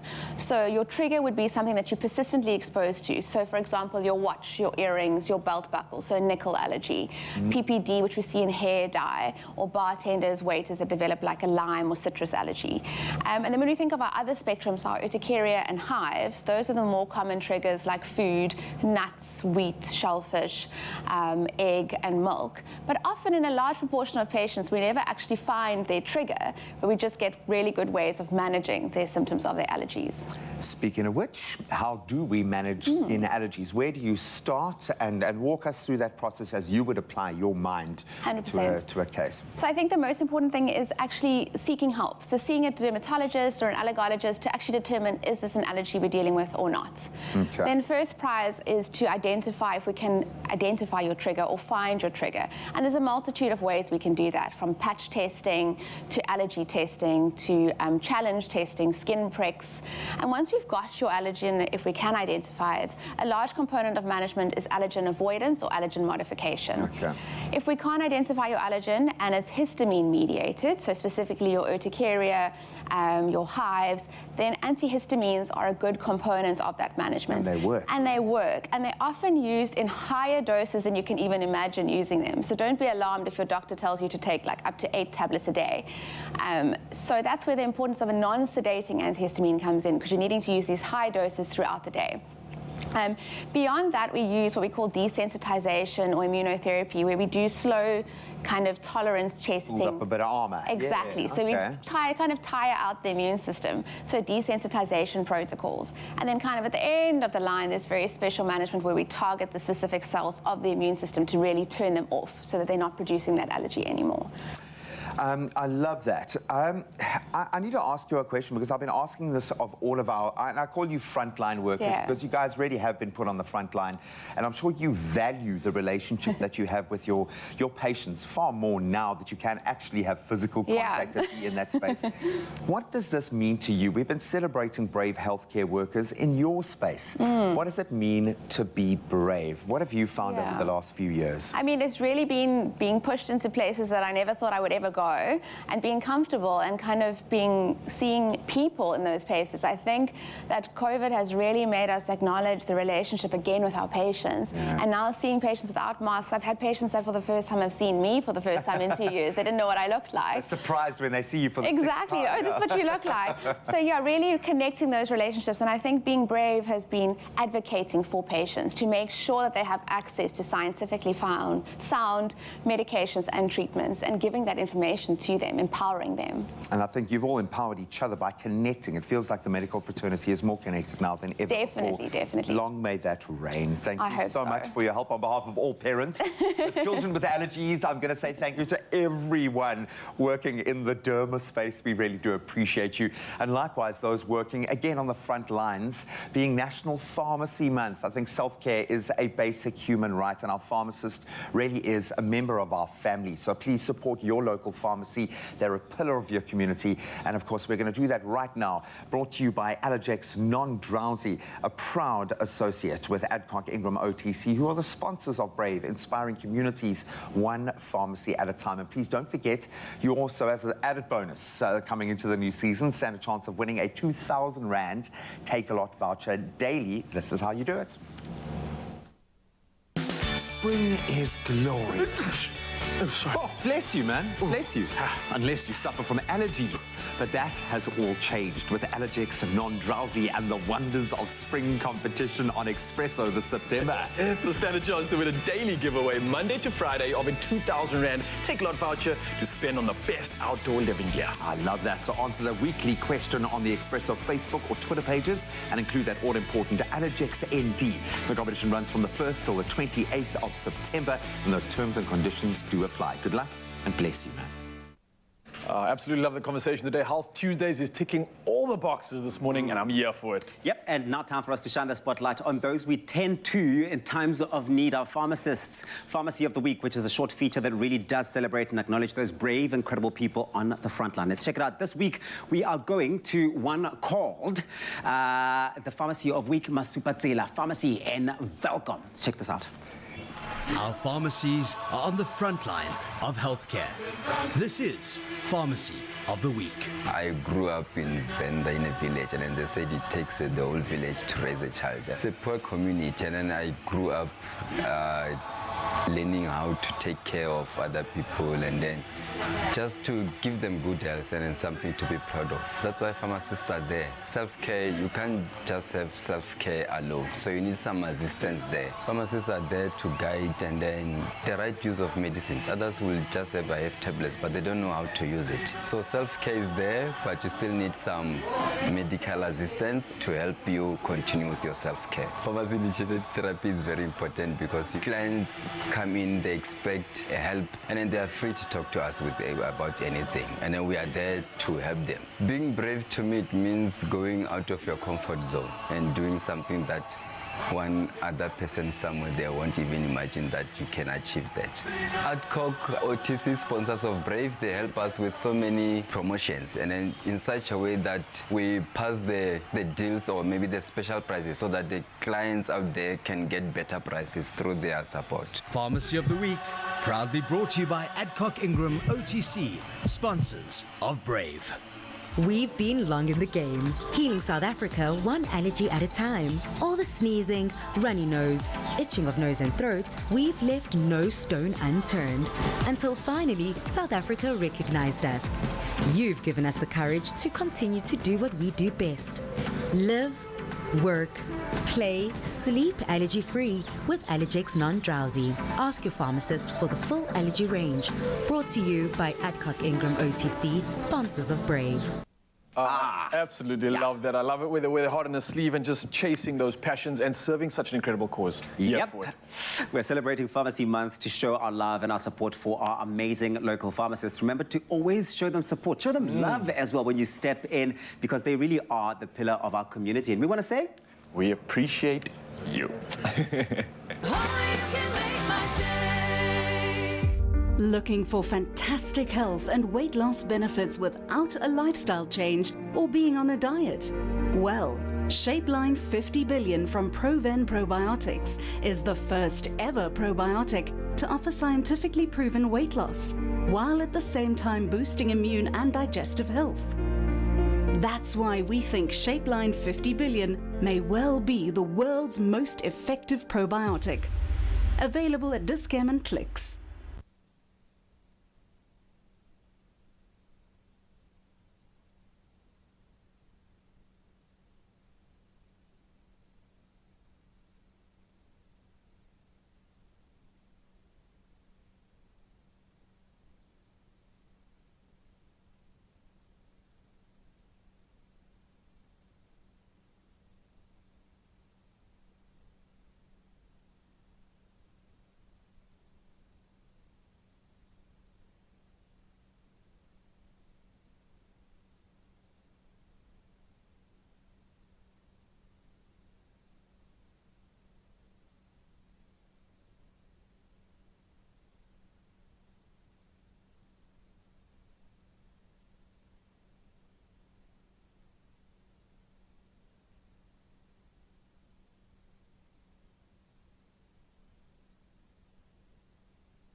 Your generosity can ignite a love for reading amongst our youth. Share your homegrown story. See Cadbury Story Edition packs. There's a glass and a half in every one. It's my feel-good breakfast show. Welcome back. Time now to meet our performers this morning. Lechard, a duo consisting of Anrich Gericke and Werner van der Merwe. They made big waves in the local music industry with the release of their debut single, Ventelbahn. And in 2020, of course, hit the scene. Not only was the song selected as Jacaranda FM's hot hit of the week, but it also topped the Krakvaar's top 40 charts. This has solidified this incredible duo as the band to watch this season. But let's give you another reason. Take a listen.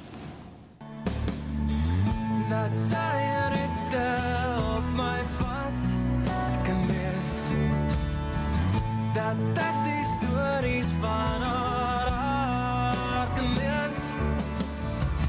En sy sê, vat my hand en neem my saam.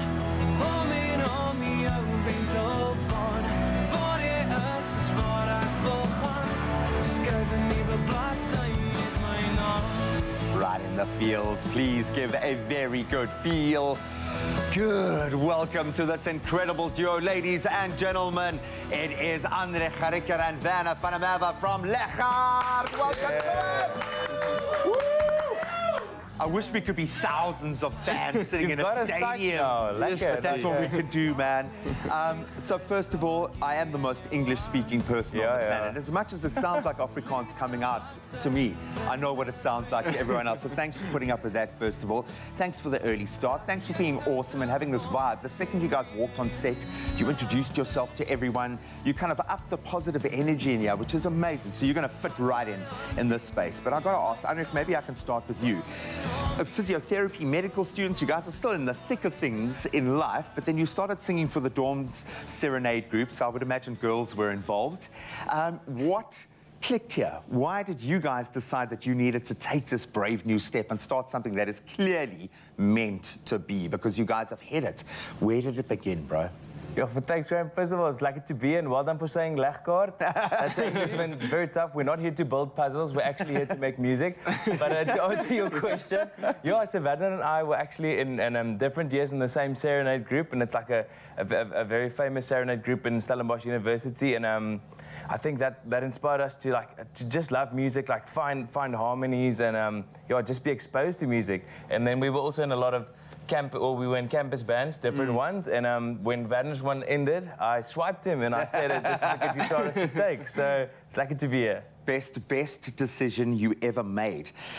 How does it work in the space? Because creating music is a very intimate thing where you're kind of pouring your heart out. I watch you guys perform and you've got to connect with some kind of emotion, but now you're doing that together. How cool is that process, working creatively with each other? Is it even more challenging? How do you guys connect creatively? Werner, maybe you want to talk. Yeah, so it's sort of, we come from different parts. So he comes from the more lyrical side of things, and I come from the more musical side of things. And we sort of meet in the middle and not to sound cringy or anything, but complete the puzzle. You complete me. But hence why the name is there. Who is the perfectionist? Are you both perfectionists? Who's the more difficult person in the creative journey? I think we both have to step up. I don't want to split the band yet. No, I think we can both be a bit pedantic about perfectionism, and sometimes it's great for music, but sometimes it keeps you from releasing music regularly, and I think that happened to us. After our first single, we took quite a long time to workshop things, but now we've got a whole heap of songs lined up to come and be part of the puzzle. Which is going with the cliche on and on. Yeah, no, but it really does work, because a collaborative process like this requires lots of working parts, and obviously the impetus on you to drive it and to pull it through, but you've got people around you. And I think right now there is more of a collaborative energy within South African music than ever before. I think we've all realized I'm only getting there if someone else is coming with me, or if I'm helping that person get there. Yeah. Ek is daar with Die Heelwils Fantasties. You've got some amazing names.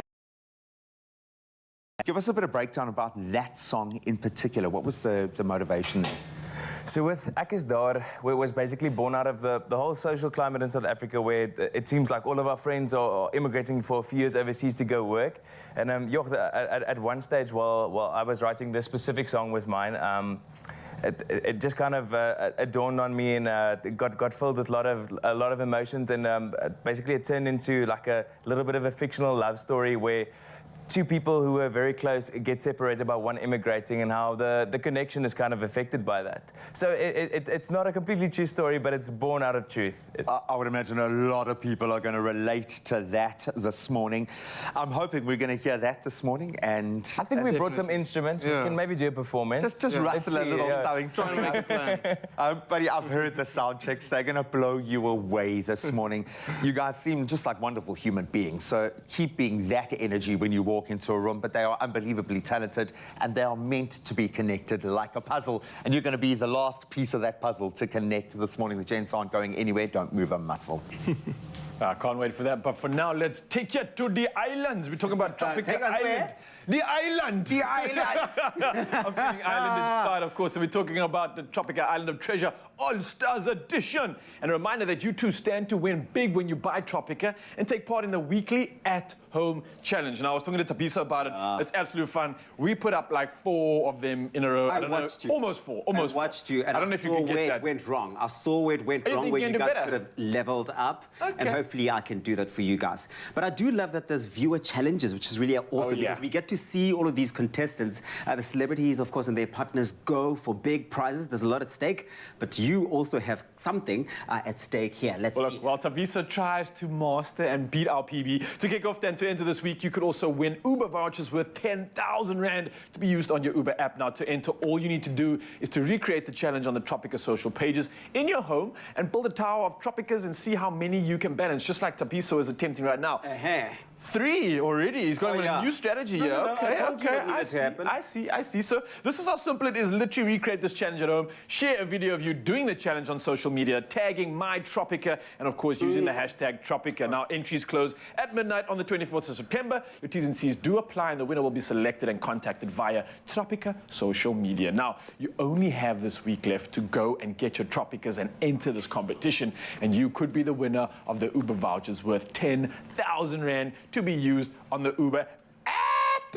And look Calorie burner. It's too easy. What are we going to go for 5? Too easy? No way. What are you talking about? It's taking a lot to get it We here. barely got 4. You're literally on 5 here. I do make it look a bit easier. What? But it's because I saw you guys, your technique. Is actually got me was that the flaw? Are you really? This guy's brave, eh? Yeah, man. Okay, now let go. No. Now let go. No. Say bye to the Let people. us know if you can do any better than this at home. Share your videos with us, and you could be a winner. Not like that, though. This week on Tropica Island of Treasure All-Stars, our celebs get to pick their partners, but with a twist that's never been seen on the show before. Oh, no way. Because you've messed up my game. New long life charm advantages turn the game on its head, and in their newly formed duos, they fight to stay out of elimination. Who will be the first to go? Saturday at 6:30, repeat Monday night at 9 on S3.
Switch to Red on SA's leading network and save up to 10,000 Rand when you trade in. Get the new Samsung Z Flip 4 on a 600-minute Red Core More voice plan for 1,439 Rand per month over 24 months. Plus, get a 1,000 Rand Shop Geld voucher and enjoy more benefits and rewards. Further together, Vodacom. It's my feel-good breakfast show. Welcome back. You still are with your Feel Good Breakfast Show as we step into the third and final hour. Lots more Feel Good coming your way, but Ryle is on standby with the news.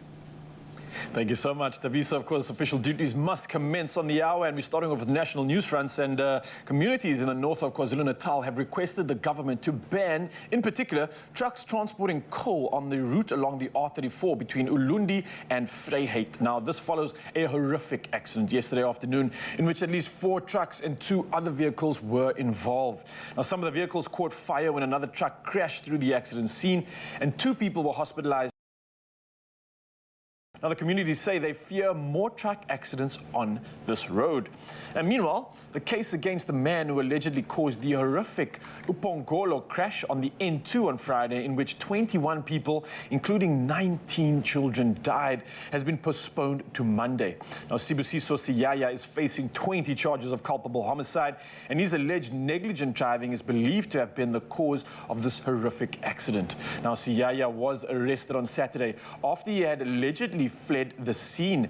Now, the state says it will bring evidence that the accused did not hand himself over to the police, but was identified through a police investigation. Well, from our national news headlines, we head over to international news, and Uganda's parliament is scrutinizing a proposed law that would enable organ transplants to take place in the country for the first time, transforming the lives of thousands hoping for operations. Now, Uganda would be joining a short list of African countries, including SA, Tunisia, and Kenya, that have both the regulations and health facilities for organ transplants to be possible within their borders. Now, at the moment, India and Turkey are the most popular destinations for Ugandan kidney patients, and only close relatives are allowed to be donors. Now, in somewhat of a lighter note, Queen Elizabeth, who was laid to rest yesterday following a private burial ceremony at St. George's Chapel, Windsor, in Berkshire County on the outskirts of London, where she was buried alongside her late husband, the Duke of Edinburgh, and her father, mother, and sister. Now, this followed a day of ceremony, with the state funeral yesterday morning attended by world leaders and dignitaries at Westminster Abbey. Now, huge crowds lined the route as her casket was conveyed on a gun carriage through London, and then by hearse to a final resting place at Windsor. Now, in an emotional and heartwarming scene yesterday, of course, Queen Elizabeth's staff lined the streets outside Buckingham Palace to bid her farewell. Her Welsh corgis, however, and a favourite pony also witnessed the procession at Windsor. Now, corgis Muick and Sandy, given to her by Prince Andrew, waited in the quadrangle at Windsor Castle at the funeral cortege arrived. Now, the Queen was first given a corgi when she was 7, and generations of the royal corgis are descended from Susan and Corgi. She was given when she was 18. Sorry, a corgi that she was given. Now, also present was the Queen's favourite pony, Emma, who was led to the side of the road when the casket was driven past, and one of the monarch's headscarves was draped over Emma's saddle. And even when she was well into her 90s, the Queen still often rode Emma. However, the animals didn't play quite as prominent a role as they have in some royal funerals of the past. Now, heads of state were reportedly somewhat surprised at the 1910 funeral of King Edward VII to find themselves behind the monarch's dog, Caesar, a wire-haired fox terrier, in the formal procession. Now, Prince Andrew and his ex-wife, Sarah Ferguson, will care for the corgis. Well, leaving you with the rest of the headlines, here's the latest when it comes to the sporting action, and here's the G-Man with the latest.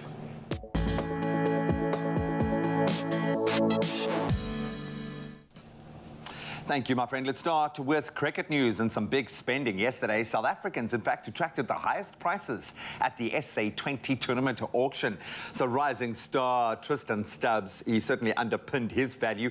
Bought by the Sunrisers Eastern Cape, and they paid a cool 9.2 million rand for the middle order batter. That's to play in the event from next January up until February. Then the Sunrisers also paid the second highest price of 6.9 million for batsman Riley Rousseau. Then the tall all-rounder Marco Jansen, he's headed to the Pretoria Capitals for 5.6 million rand, and the highest price paid for an overseas player was 3.6 million rand. That was for New Zealand's exciting all-rounder Jimmy Neesham, who is going the way of the Pretoria Capitals.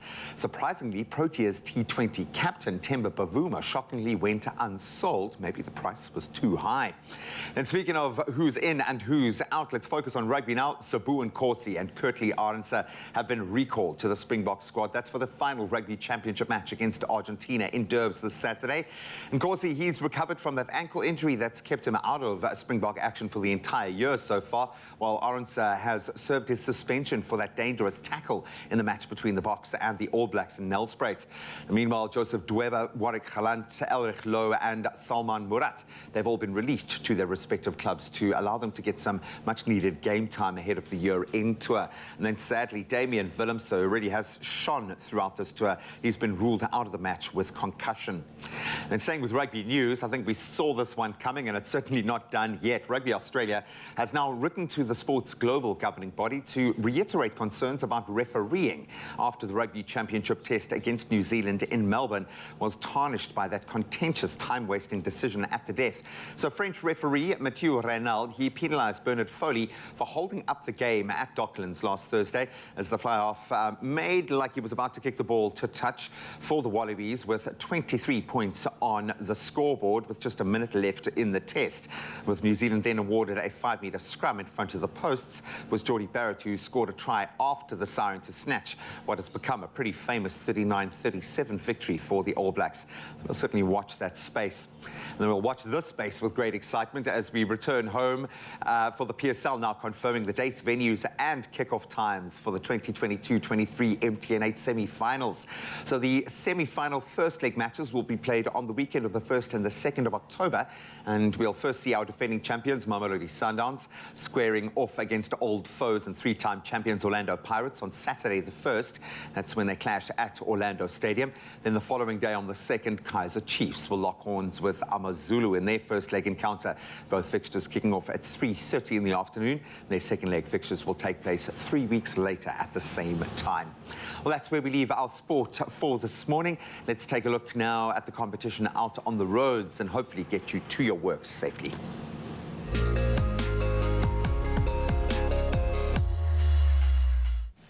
Well, yeah, it seems getting anywhere at this time of the morning is a bit competitive this morning, Graham. We start off in Sandton, out in Johannesburg. There is a stationary vehicle that's on the N1 northbound after Rivonia Drive. One lane is closed, and you can certainly expect delays over there. If you find yourself out in Durban, KZN, there are ongoing roadworks on the N2 bidirectional. That's between Umhlanga Interchange and Umdloti Interchange. Lanes are restricted, so please do drive carefully. In Kraaifontein, out here in Cape Town, the mother city, there is an accident that's on the N1 outbound at Brighton, and the right lane is closed. You can expect delays over there. Please do be sure to buckle up and stay safe on the roads this morning. That's where we leave it for this morning. Here's a final look at your weather.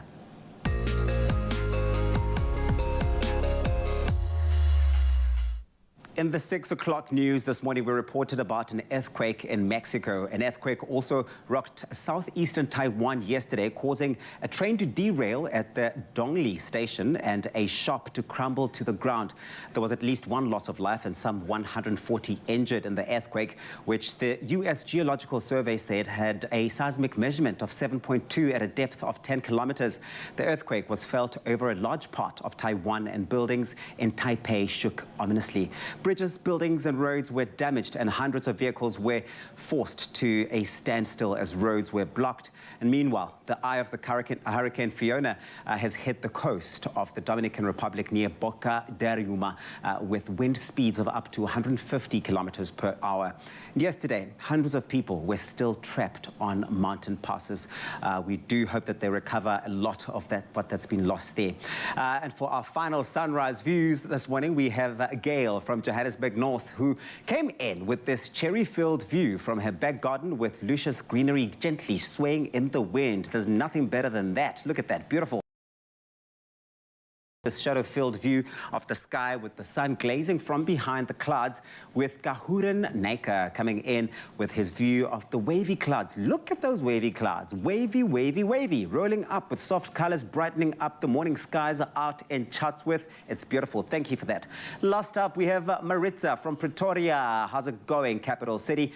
Who snapped this natural wonder. Really is a wonder of nature. It's a nature-filled sunrise with the sun sneaking through the leaves, with the, that starts off the morning in the most beautiful way as she begins with a cup of green tea. Oh, you go, queen. Please do be sure to send in your sunrise pictures tomorrow morning on our WhatsApp line 063-408-8863. And now let's set you up with the temperatures for the day. Polokwane, rain and thunder, 55%. That's what I'm talking about. 13 is your low. You will reach a high of 24. If you find yourself out in Mbombela, 16 degrees, that's your minimum. You will go out to a maximum of 19 degrees. Pretoria, that's the capital city. Your low, 12, reaching highs of 25. Johannesburg will start off at 10 degrees, peaking at 23 degrees.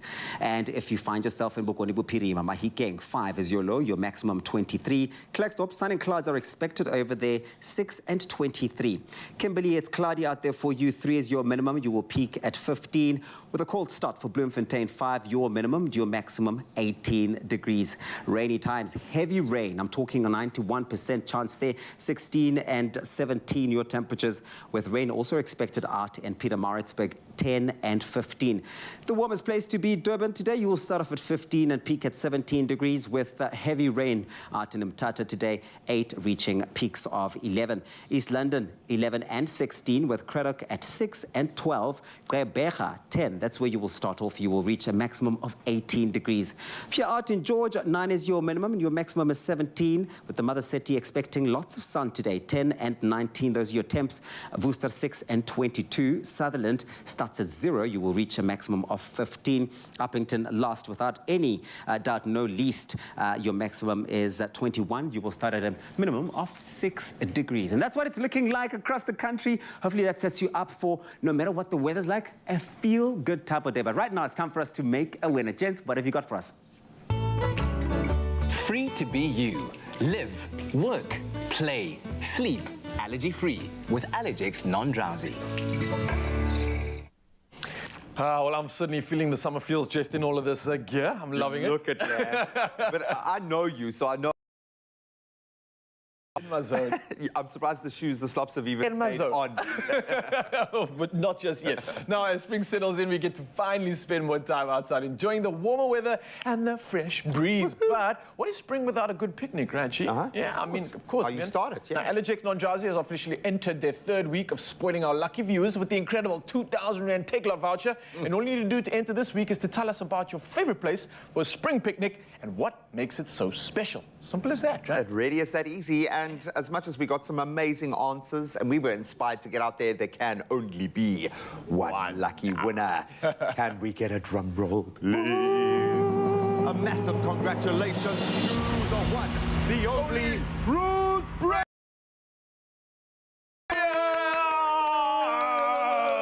Yay! So Ruth is amazing, and she wrote this, hashtag #AllergexND, hashtag Expresso Show. You see, she started with the hashtag. Ooh, nailed it, nailed Bam, it. dropped the mic. So apart from the picturesque Kirstenbosch Botanical Gardens, oh, I love that. My favorite picnic spot is Jan Marais Park. It's close to home, and we are surrounded by beauty and peacefulness. Also, it's my 7-year-old son's favorite place to connect with nature. You ticked about 10 boxes there. Well, we have got this incredible individual on the line right now. A very good morning. Ruth, how are you? Morning, Ruth. Good morning. I'm good. How are you guys? Oh, we're fantastic. Great. And I'm even more excited because I hear you have a young nature boy as well. Yes. Eh? Oh, yeah. How does it feel to be a winner, Ruth? It feels amazing. I'm super excited. Yeah. Thank you. Oh, no, it's an absolute pleasure. You hit so many notes with your entry there. Dropping the hashtags first, that was really clever. I think other competition entrants are going to steal your trick there. But I love the fact that you and your son connect in these beautiful places and that he loves nature. But listen, the whole world is going to get out and picnic now, hopefully this weekend. What picnic essentials do we need to take with us? What are your picnic essentials? my essentials. First of all, I make sure, especially when we're out in nature, because we both suffer from allergies. So we make sure that we always have our allergic syrup as well as the tablets for me ready, 100%. stocked up always, because you don't know what's going to happen outside. Yeah, that's true. And you obviously want to capitalize on all the beauty. Our bags, sun tan lotion, just everything, and of course, the fruit.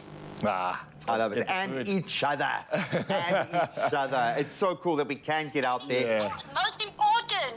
Exactly, man. Look, I've had the worst season for allergies this year for some reason. So I get you, girl. You got to have your Allergex ND. And I love the fact the ND part means you can take it throughout the day and not get drowsy. But from our family to your family, enjoy getting out there into nature, allergy-free, and enjoy spending your 2,000 Rand on takealot.com. You've earned it. Congratulations, Ruth. Thank you so much. You can just hear the happiness in her voice. I love making awesome, winners. man. I love this part. And of course, for you, spring is here, Mzansi, and we will be doing ourselves a disservice to not spend more time out in nature. Get your fix on now. If you want to be the next winner of that 2,000 Rand Take Love voucher and be as happy as clearly Ruth is, courtesy of Allergex Non-Drowsy, well, it's simple. Just take a look at this. This is how you can enter.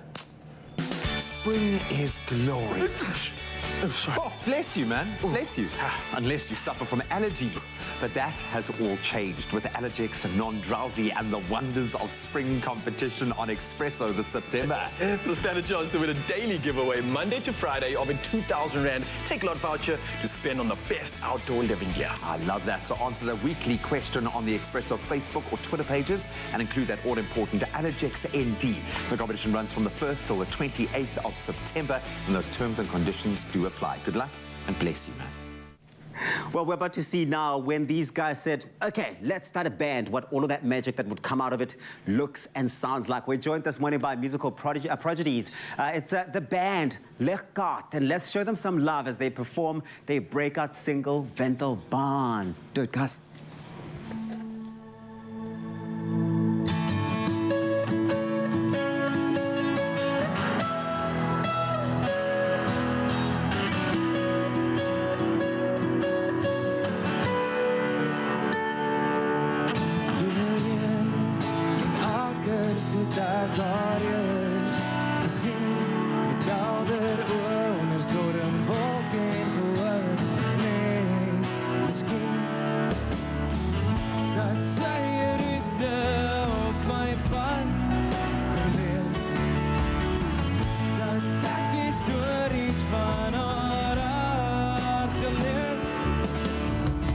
En sy sê, vat my hand en neem my saam, om en om jou Wendelbaan. Waar jy is waar ek wil gaan, skryf 'n nuwe bladsy met my naam.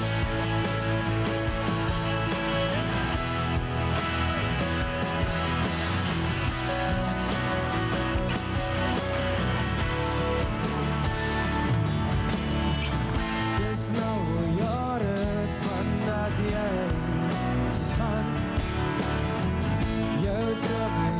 met de vliegtuigkaartjie in jou hand. Ons liefde was 'n winterwens gewees, dat jy sou terugkom en weer eendag sê, vat my hand en neem my saam, om en om jou Wendelbaan. Waar jy is waar ek wil gaan, skryf 'n nuwe bladsy met my naam.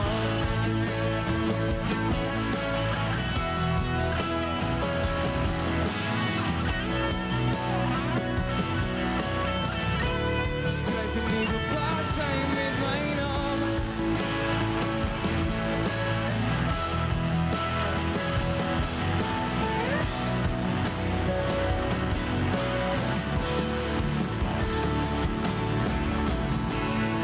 So kort is wat ons kry, of draai ons wiele agteruit. Jy skryf jou boek en as jy weer kyk, sien jy fluit is 'n storie uit. Vat my hand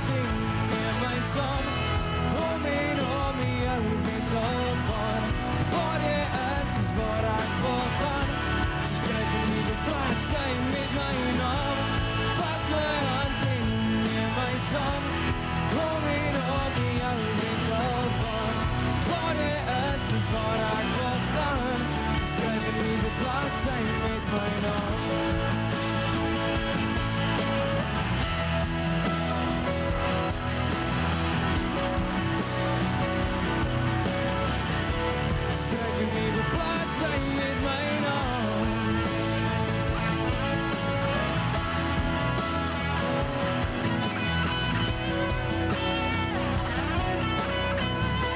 Skryf in ieder bladsy met my naam.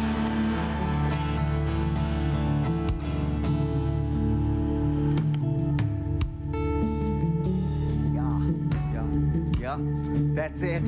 That's it. It's Lechkato, your feel-good breakfast show, everybody! Come on, it's the best of your local talent here. Show them all of the love. Brand new music coming as well that you want to make sure that you stick around for, but let us know on Facebook what you thought of this one. Expresso Morning Show, SABC3. We'll see you after this. Well done, guys. Ooh.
James is on a long overdue holiday, all because he chose to invest in an electronic Optimum Plus account.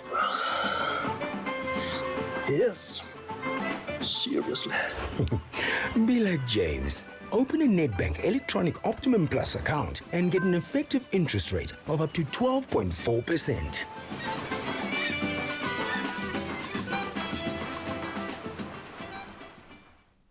It's my feel-good breakfast show.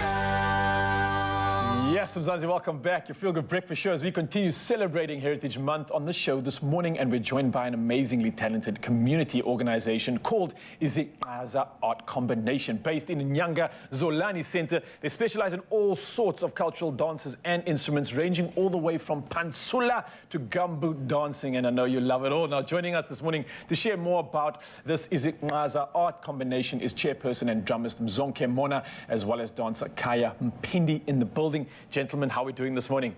We're doing great. And you? Fantastic, man. It's such a good honor to have you here. An honor to have you sharing in part of the culture, part of the heritage, and I think it's so important in the country right now. But let me ask you about this. You guys are embracing South African culture. What inspired you to kind of start this all? What inspired you to get this incredible organization going? What inspires us, where we grow up in a rural area, where we used to see our grandmothers and fathers when they celebrate. When they sing our song, Xhosa song, they dance. And so when we came to Cape Town, we sort of taking that culture to here.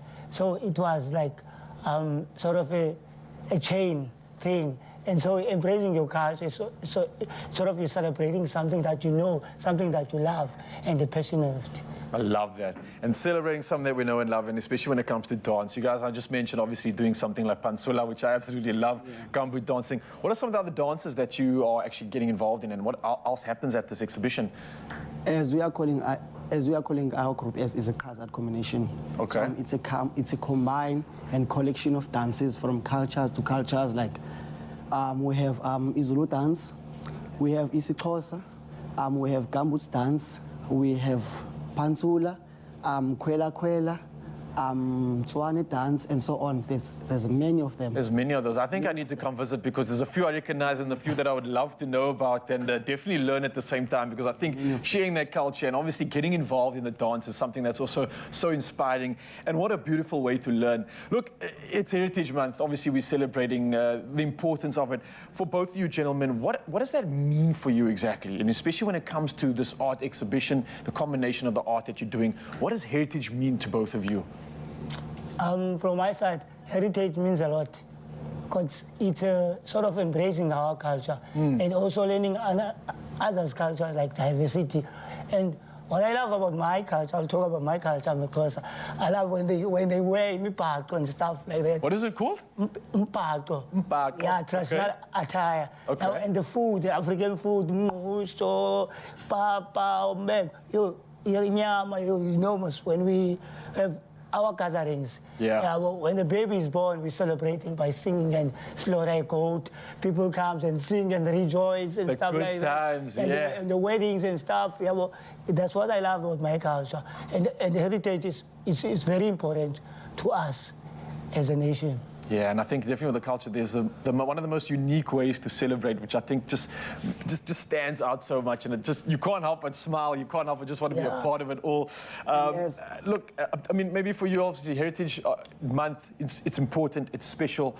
Are you also Xhosa, or is it? Yes, I'm Xhosa. Okay. As I was going to add and what he was saying, it helped us a lot, and it means a lot to us because we had, as a rainbow nation and as a diverse country, we had to learn each and every as there's many languages and many cultures, we have to select and learn those cultures so that we can embrace and also to share all that is happening behind and all the stuff that some of the people who were teaching us what we are doing have to show and showcase it and to show the world, not only to keep it there, but to show the world.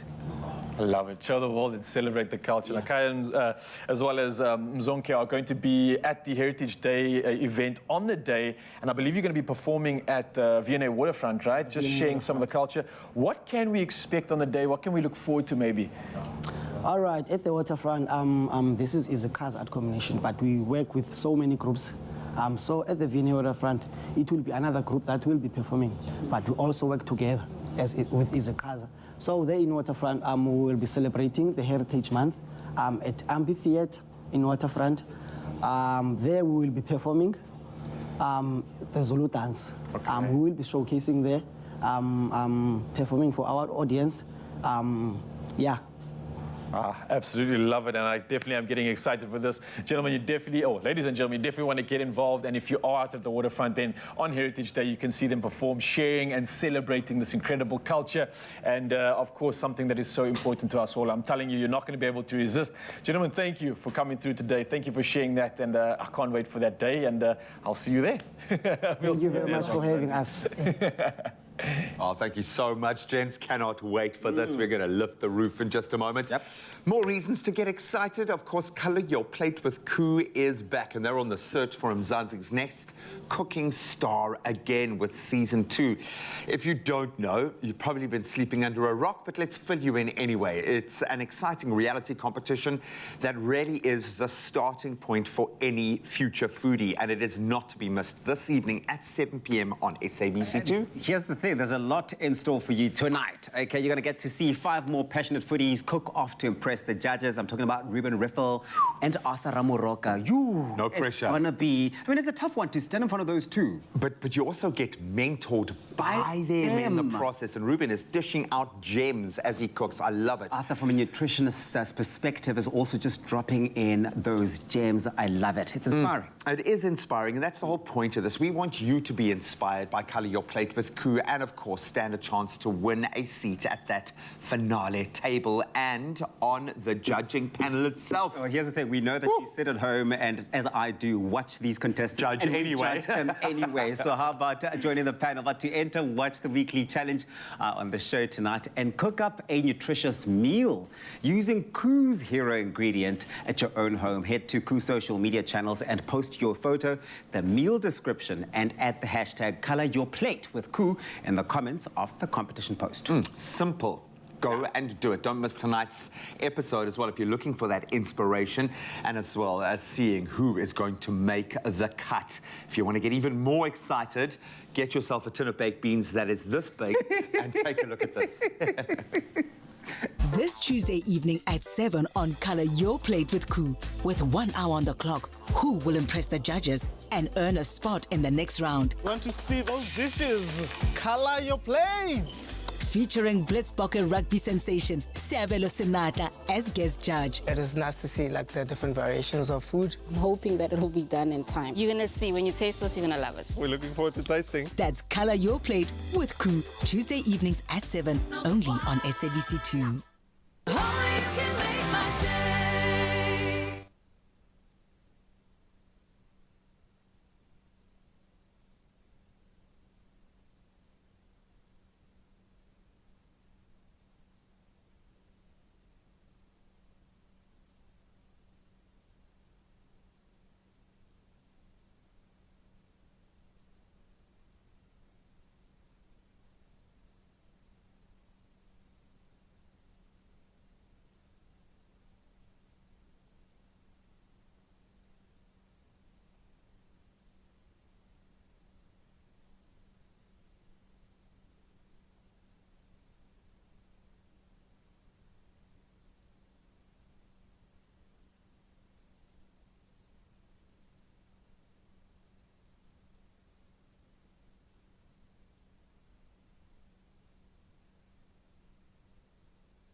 It's my feel-good breakfast show.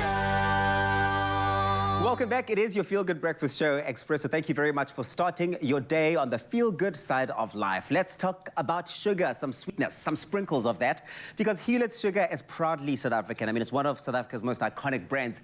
And this week, they're sharing a sprinkle of kindness and giving us heritage dishes with the perfect balance of sweetness and love. Perfect combination. On the couch, we have the Zethu Sitole, the brand manager from Hewlett's, to tell us more about what makes Hewlett's the perfect ingredient to incorporate into your favorite dishes this upcoming Heritage Day, or any day for that matter. Zethu, it's so good to see you. Thank you so much for joining us. Yeah, I'm happy to be here. Thank you. I think that the journey of Hewlett's is one that we as South Africans have sort of shared in. I mean, we have grown up with this brand, without a doubt, one of the most iconic brands. But what are some of those, beliefs and core values that are associated with this brand that have made it so iconic? Hewlett's is a high-quality brand that delivers its promise of making every day sweeter. We believe that our Hewlett's brand represents the best of what we have to offer in terms of quality and perfection. It's simply the best. It is the best. And there's a whole range. I mean, when we speak sugar and we speak sweetness, you can't not think about this entire spread and this entire range of sugars that Hewlett's has brought out along the years. Do you mind just unpacking those for me? Yeah, sure. Hewlett's has a wide range of proudly South African sugars that are grown with kindness. We've got our core products, white and brown sugar, and we've got our specialty range, mainly for baking. It's icing and custard. But we also have our specialty brown sugars, the trickle, caramel, and yellow sugar. We also have molasses and our syrup range, which comes in molasses, and also our golden syrup. But with Hewlett's, it's not just about the sugar only. No, it's not. We also offer our non-nutritive sweeteners, which are those products suitable for people who are diabetic, people who are health conscious, and those ones, they're under our EquiSweet brand name. So we've got a range of the sachets, the tablets. Yeah. We've got xylitol and erythritol. So Hewlett's offer many different products suitable for our consumers. My job. What have you not thought about in this entire process of creating this brand over the years? But we know that it's more than just, quality products that come out of Hewlett's. I think that there's a beautiful love story that we as South Africans have shared with Hewlett's. What is it about the heritage of the brand that makes it so special? Hulet's is such a proudly South African brand, and it has been around for 130 years. So it's been a long time. That's longer than you and I combined. Exactly. have been around. Yeah, it's such an iconic brand, South Africa's favorite sugar brand that is actually well loved by our South African consumers. You know, it is grown locally in South Africa. It is harvested here. Yeah. It is refined and packed by our consumers and our people directly. But more than that, also, we are very committed in supporting our communities because we are focused in growing a sweet future. And a sweet future indeed is possible when we see the type of work that you do in our various communities. That certainly does come to life. I mean, I can't think of a South African heritage and not think of Hulet's. Ngicabanga imishado, imicimbi, so many occasions. Like anywhere and everywhere that you go, South Africans have certainly shared in the heritage of the brand. But I'm looking forward to the recipe you and I are going to be making, well, that you are going to be making and tasting. Since I'm a dombolo. The oxtail, yes. Oxtail, oh, Scott. Say less. You want to make sure that you stick around for that. But, Ral, you've got some music in the meantime, right? Yep. And of course, before we do that, we are back on Expresso stage to serve up the ears and the mind with something special. And we've got Legkaart back in the building. Now, they are once again gracing us with another exciting performance. Here they are with something that you're going to absolutely love. Listen to this. Oh, your heart's going to break. It's called Thinking Out Loud by Ed Sheeran. Do the things, boys.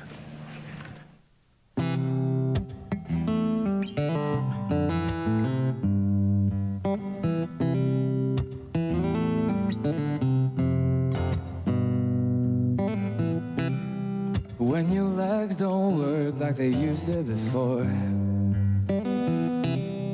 and I can't sweep you off of your feet,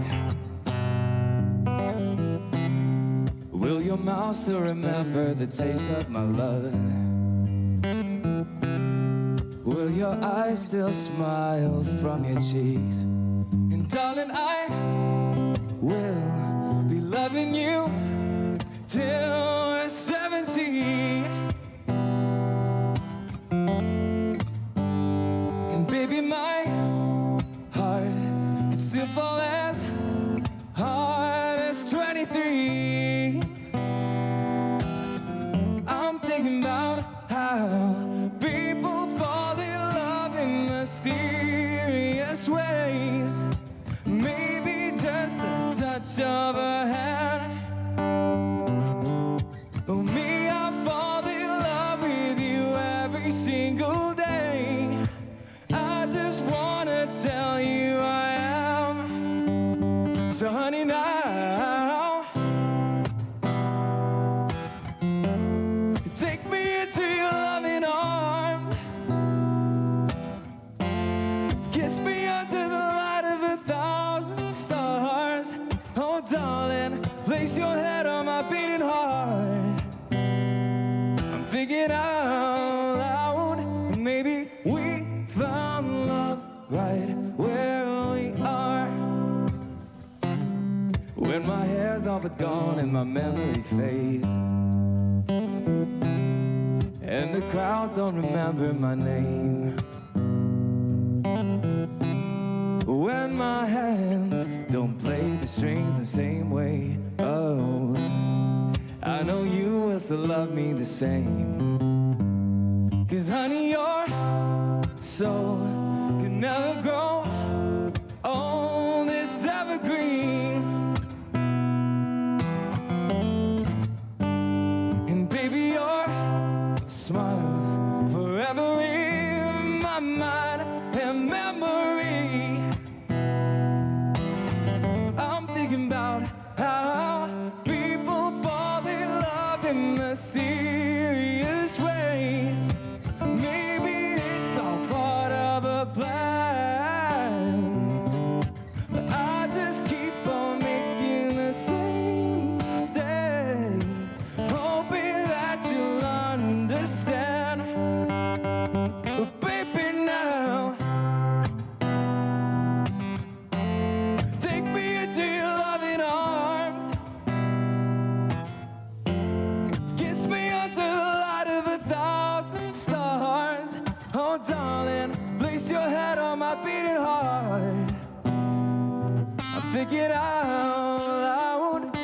We found love right where we are. Oh, baby, we found love right where we are.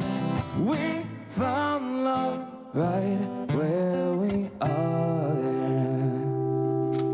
Woo! Woo! Absolutely love it. That's how you do a rendition of Ed Sheeran. I think this is my favorite version, yes, just yet. And don't forget, Mzansi, we've got one more performance coming at you from Legkaat, so don't go anywhere. The entertainment will continue. Tropica is back with the best of the best in the All-Star Season 10 of Tropica Island of Treasure. All the stars will be competing to win big, and so can you. Simply buy a Tropica promo pack, follow the details, and enter for a chance to win your share of thousands of smooth prizes. The more you buy, the more chances you stand to win. Catch the All-Star Season of Tropica Island of Treasure on Saturdays at 6:30 on SABC3. Tropica, nothing smoother.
It's my feel-good breakfast show. Welcome back to this heritage-themed Expresso morning show here on S3. Now, this Heritage Month, Hewlett's is celebrating home bakers and cooks whose dishes are made with kindness, with lots of love too. Our celebration of South African cuisine is underway with a hearty dish that is loved across the country. In fact, the late Tata Madiba's favorite dish ever. And we're making amadombolo with braised oxtail. Oh yes, oh yes. Now to take us through this very popular favorite, we have Zethu Sithole from Hewlett's to show us how simple it is actually to spread the kindness. I mean, Zethu, I'm seeing all of this here. At the mention of idombolo and oxtail, I just immediately thought, and I saw you, oh yes.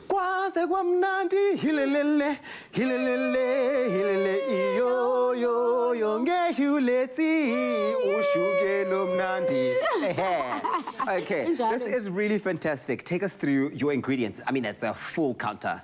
Yeah, it may look a lot, but let's simply start with amadombolo. Okay. And it's only few ingredients. I would ask you to mix for me. All right. Be my chef. As we go. Yes. Okay. So you start with your flour, which has been sifted. Then you add your sugar and your salt. Hewlett's sugar. Hewlett's sugar. There we go. Definitely. And then your some salt. Yes. And I'll tell you why we love Hewlett's sugar so much. We know that it's a South African brand, a proudly South African brand at that, grown with kindness, so that it tastes even sweeter when it goes in. And their range of sugars, I love that, Absolutely. right? Those range of sugars, or this entire range of sugars, they are suited for any homemade dish that is made with kindness. So if you are really plowing in the kindness, this is the range for you. To get this delicious recipe, please do go onto expressoshow.com.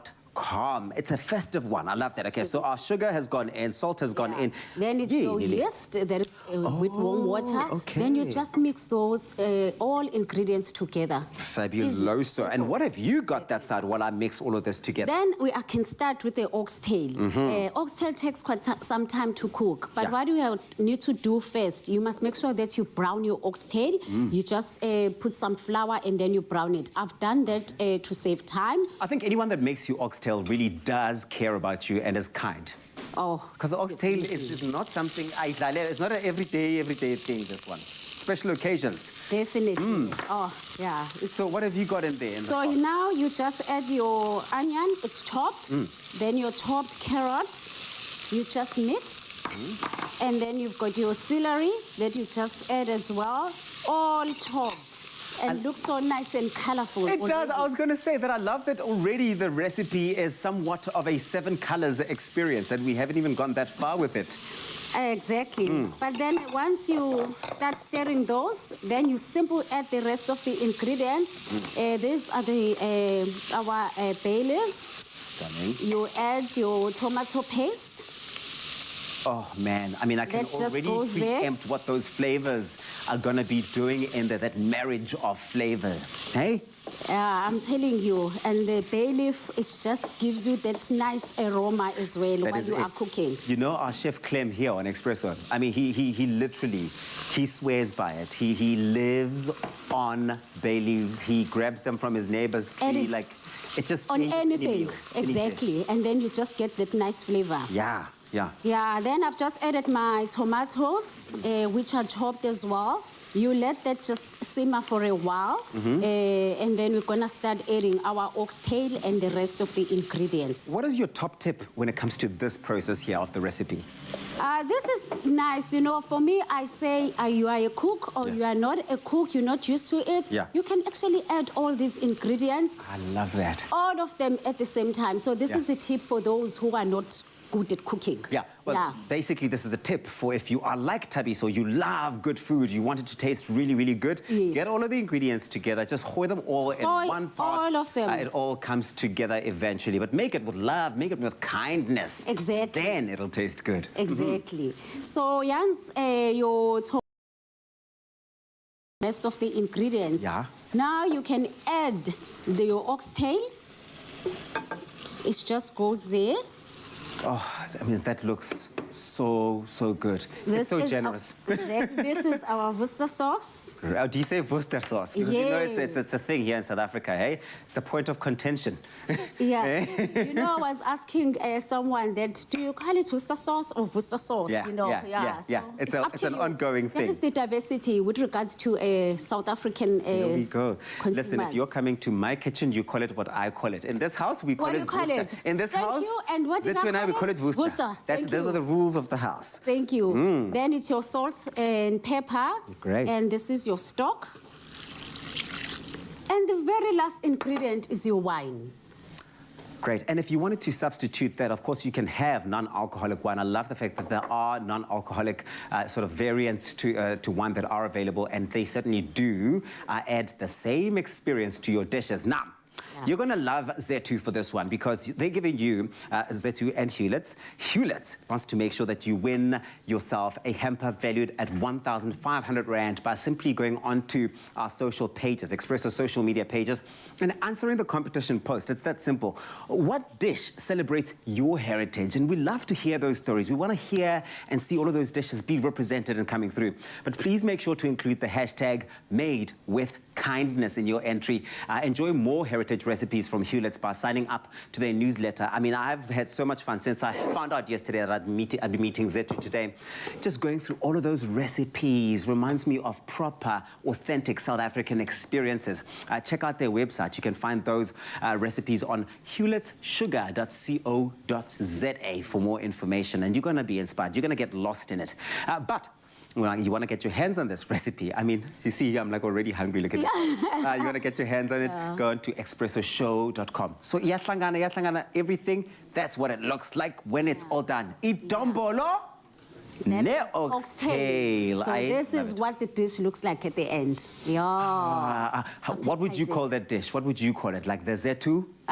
The Zetu traditional madombolo and oxtail. That's it. No need to change. You don't change a heritage dish. Thank you so much, Sheila, for bringing us all of this beauty and all of this kindness. Go and experience your own at home. Thank you.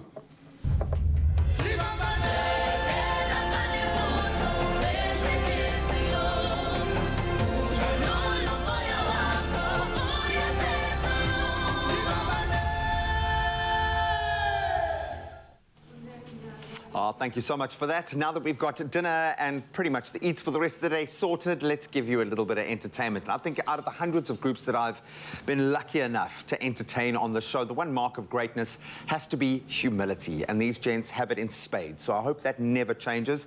Of course, a little bit of talent also goes a long way. And these guys have got lots of that. Here is their latest release. It is available for download. Here is Lechard with Ek is daar. Take it away, gents.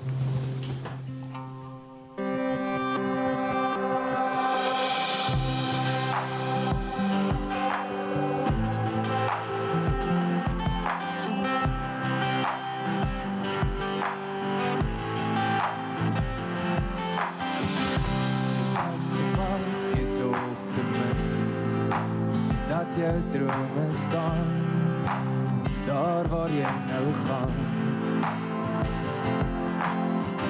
Ek onthou die dag toe jy hier wegry na nuwe lande gaan, op jou eie voete staan. Jy's ver weg van die huis, maar jy's oral waar ek is.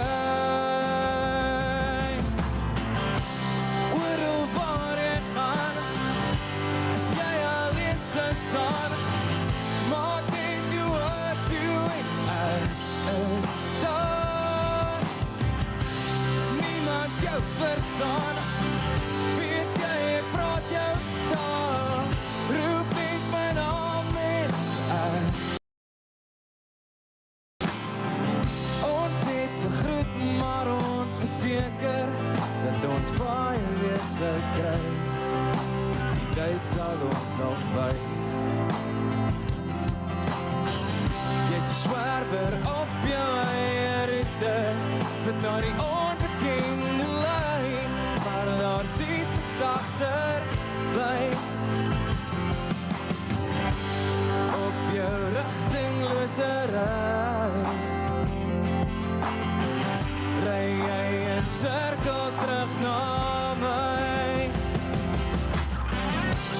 Oral waar jy gaan, as jy alleen sou staan, maak net jou wat toe en ek is daar.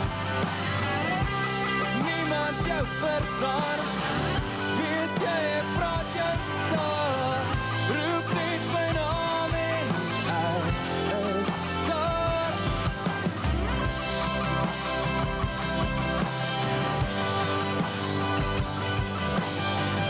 Maak net jou wat toe en ek is daar.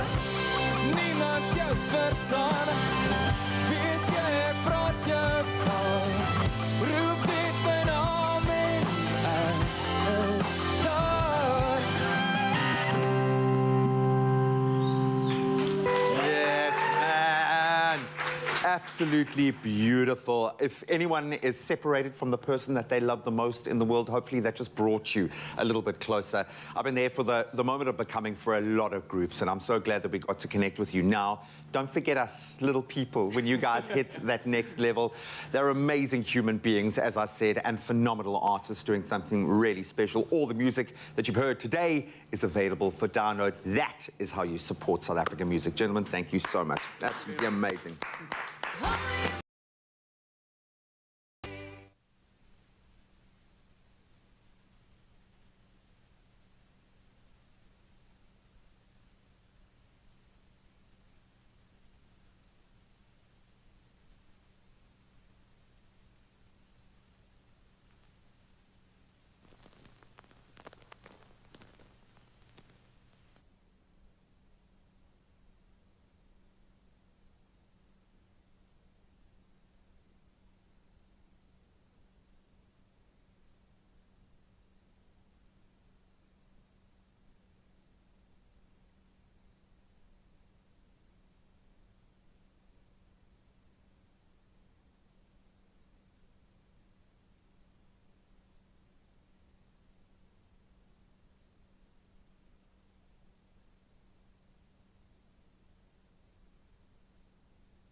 Sinamgele Futi, welcome back to your Feel Good Breakfast Show. Expresso, the Feel Good is about to go all the way up. We're back with Izikaza Art Combination. They're going to be performing a Zulu traditional dance, and it's one that you guys want to see. But yo, ama outfits wenu. I mean, you have brought all of their style. That's what I'm saying about that. Tell me about the outfit inspiration. Who's going to tell us?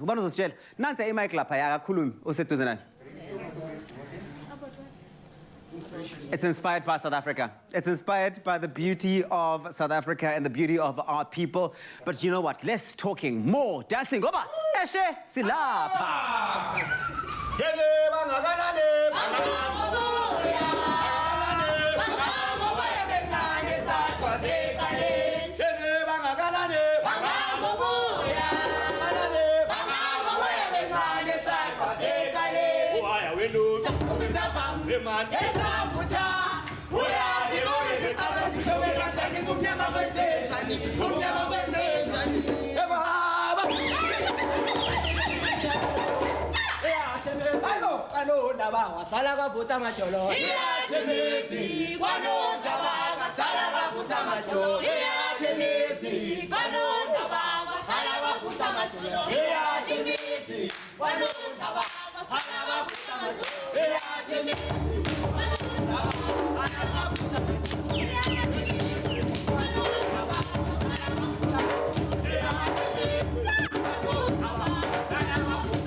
spring, here's to Mother Nature and all the other mums who bring wonders into our world. Made with love by Clover. Another feel-good production.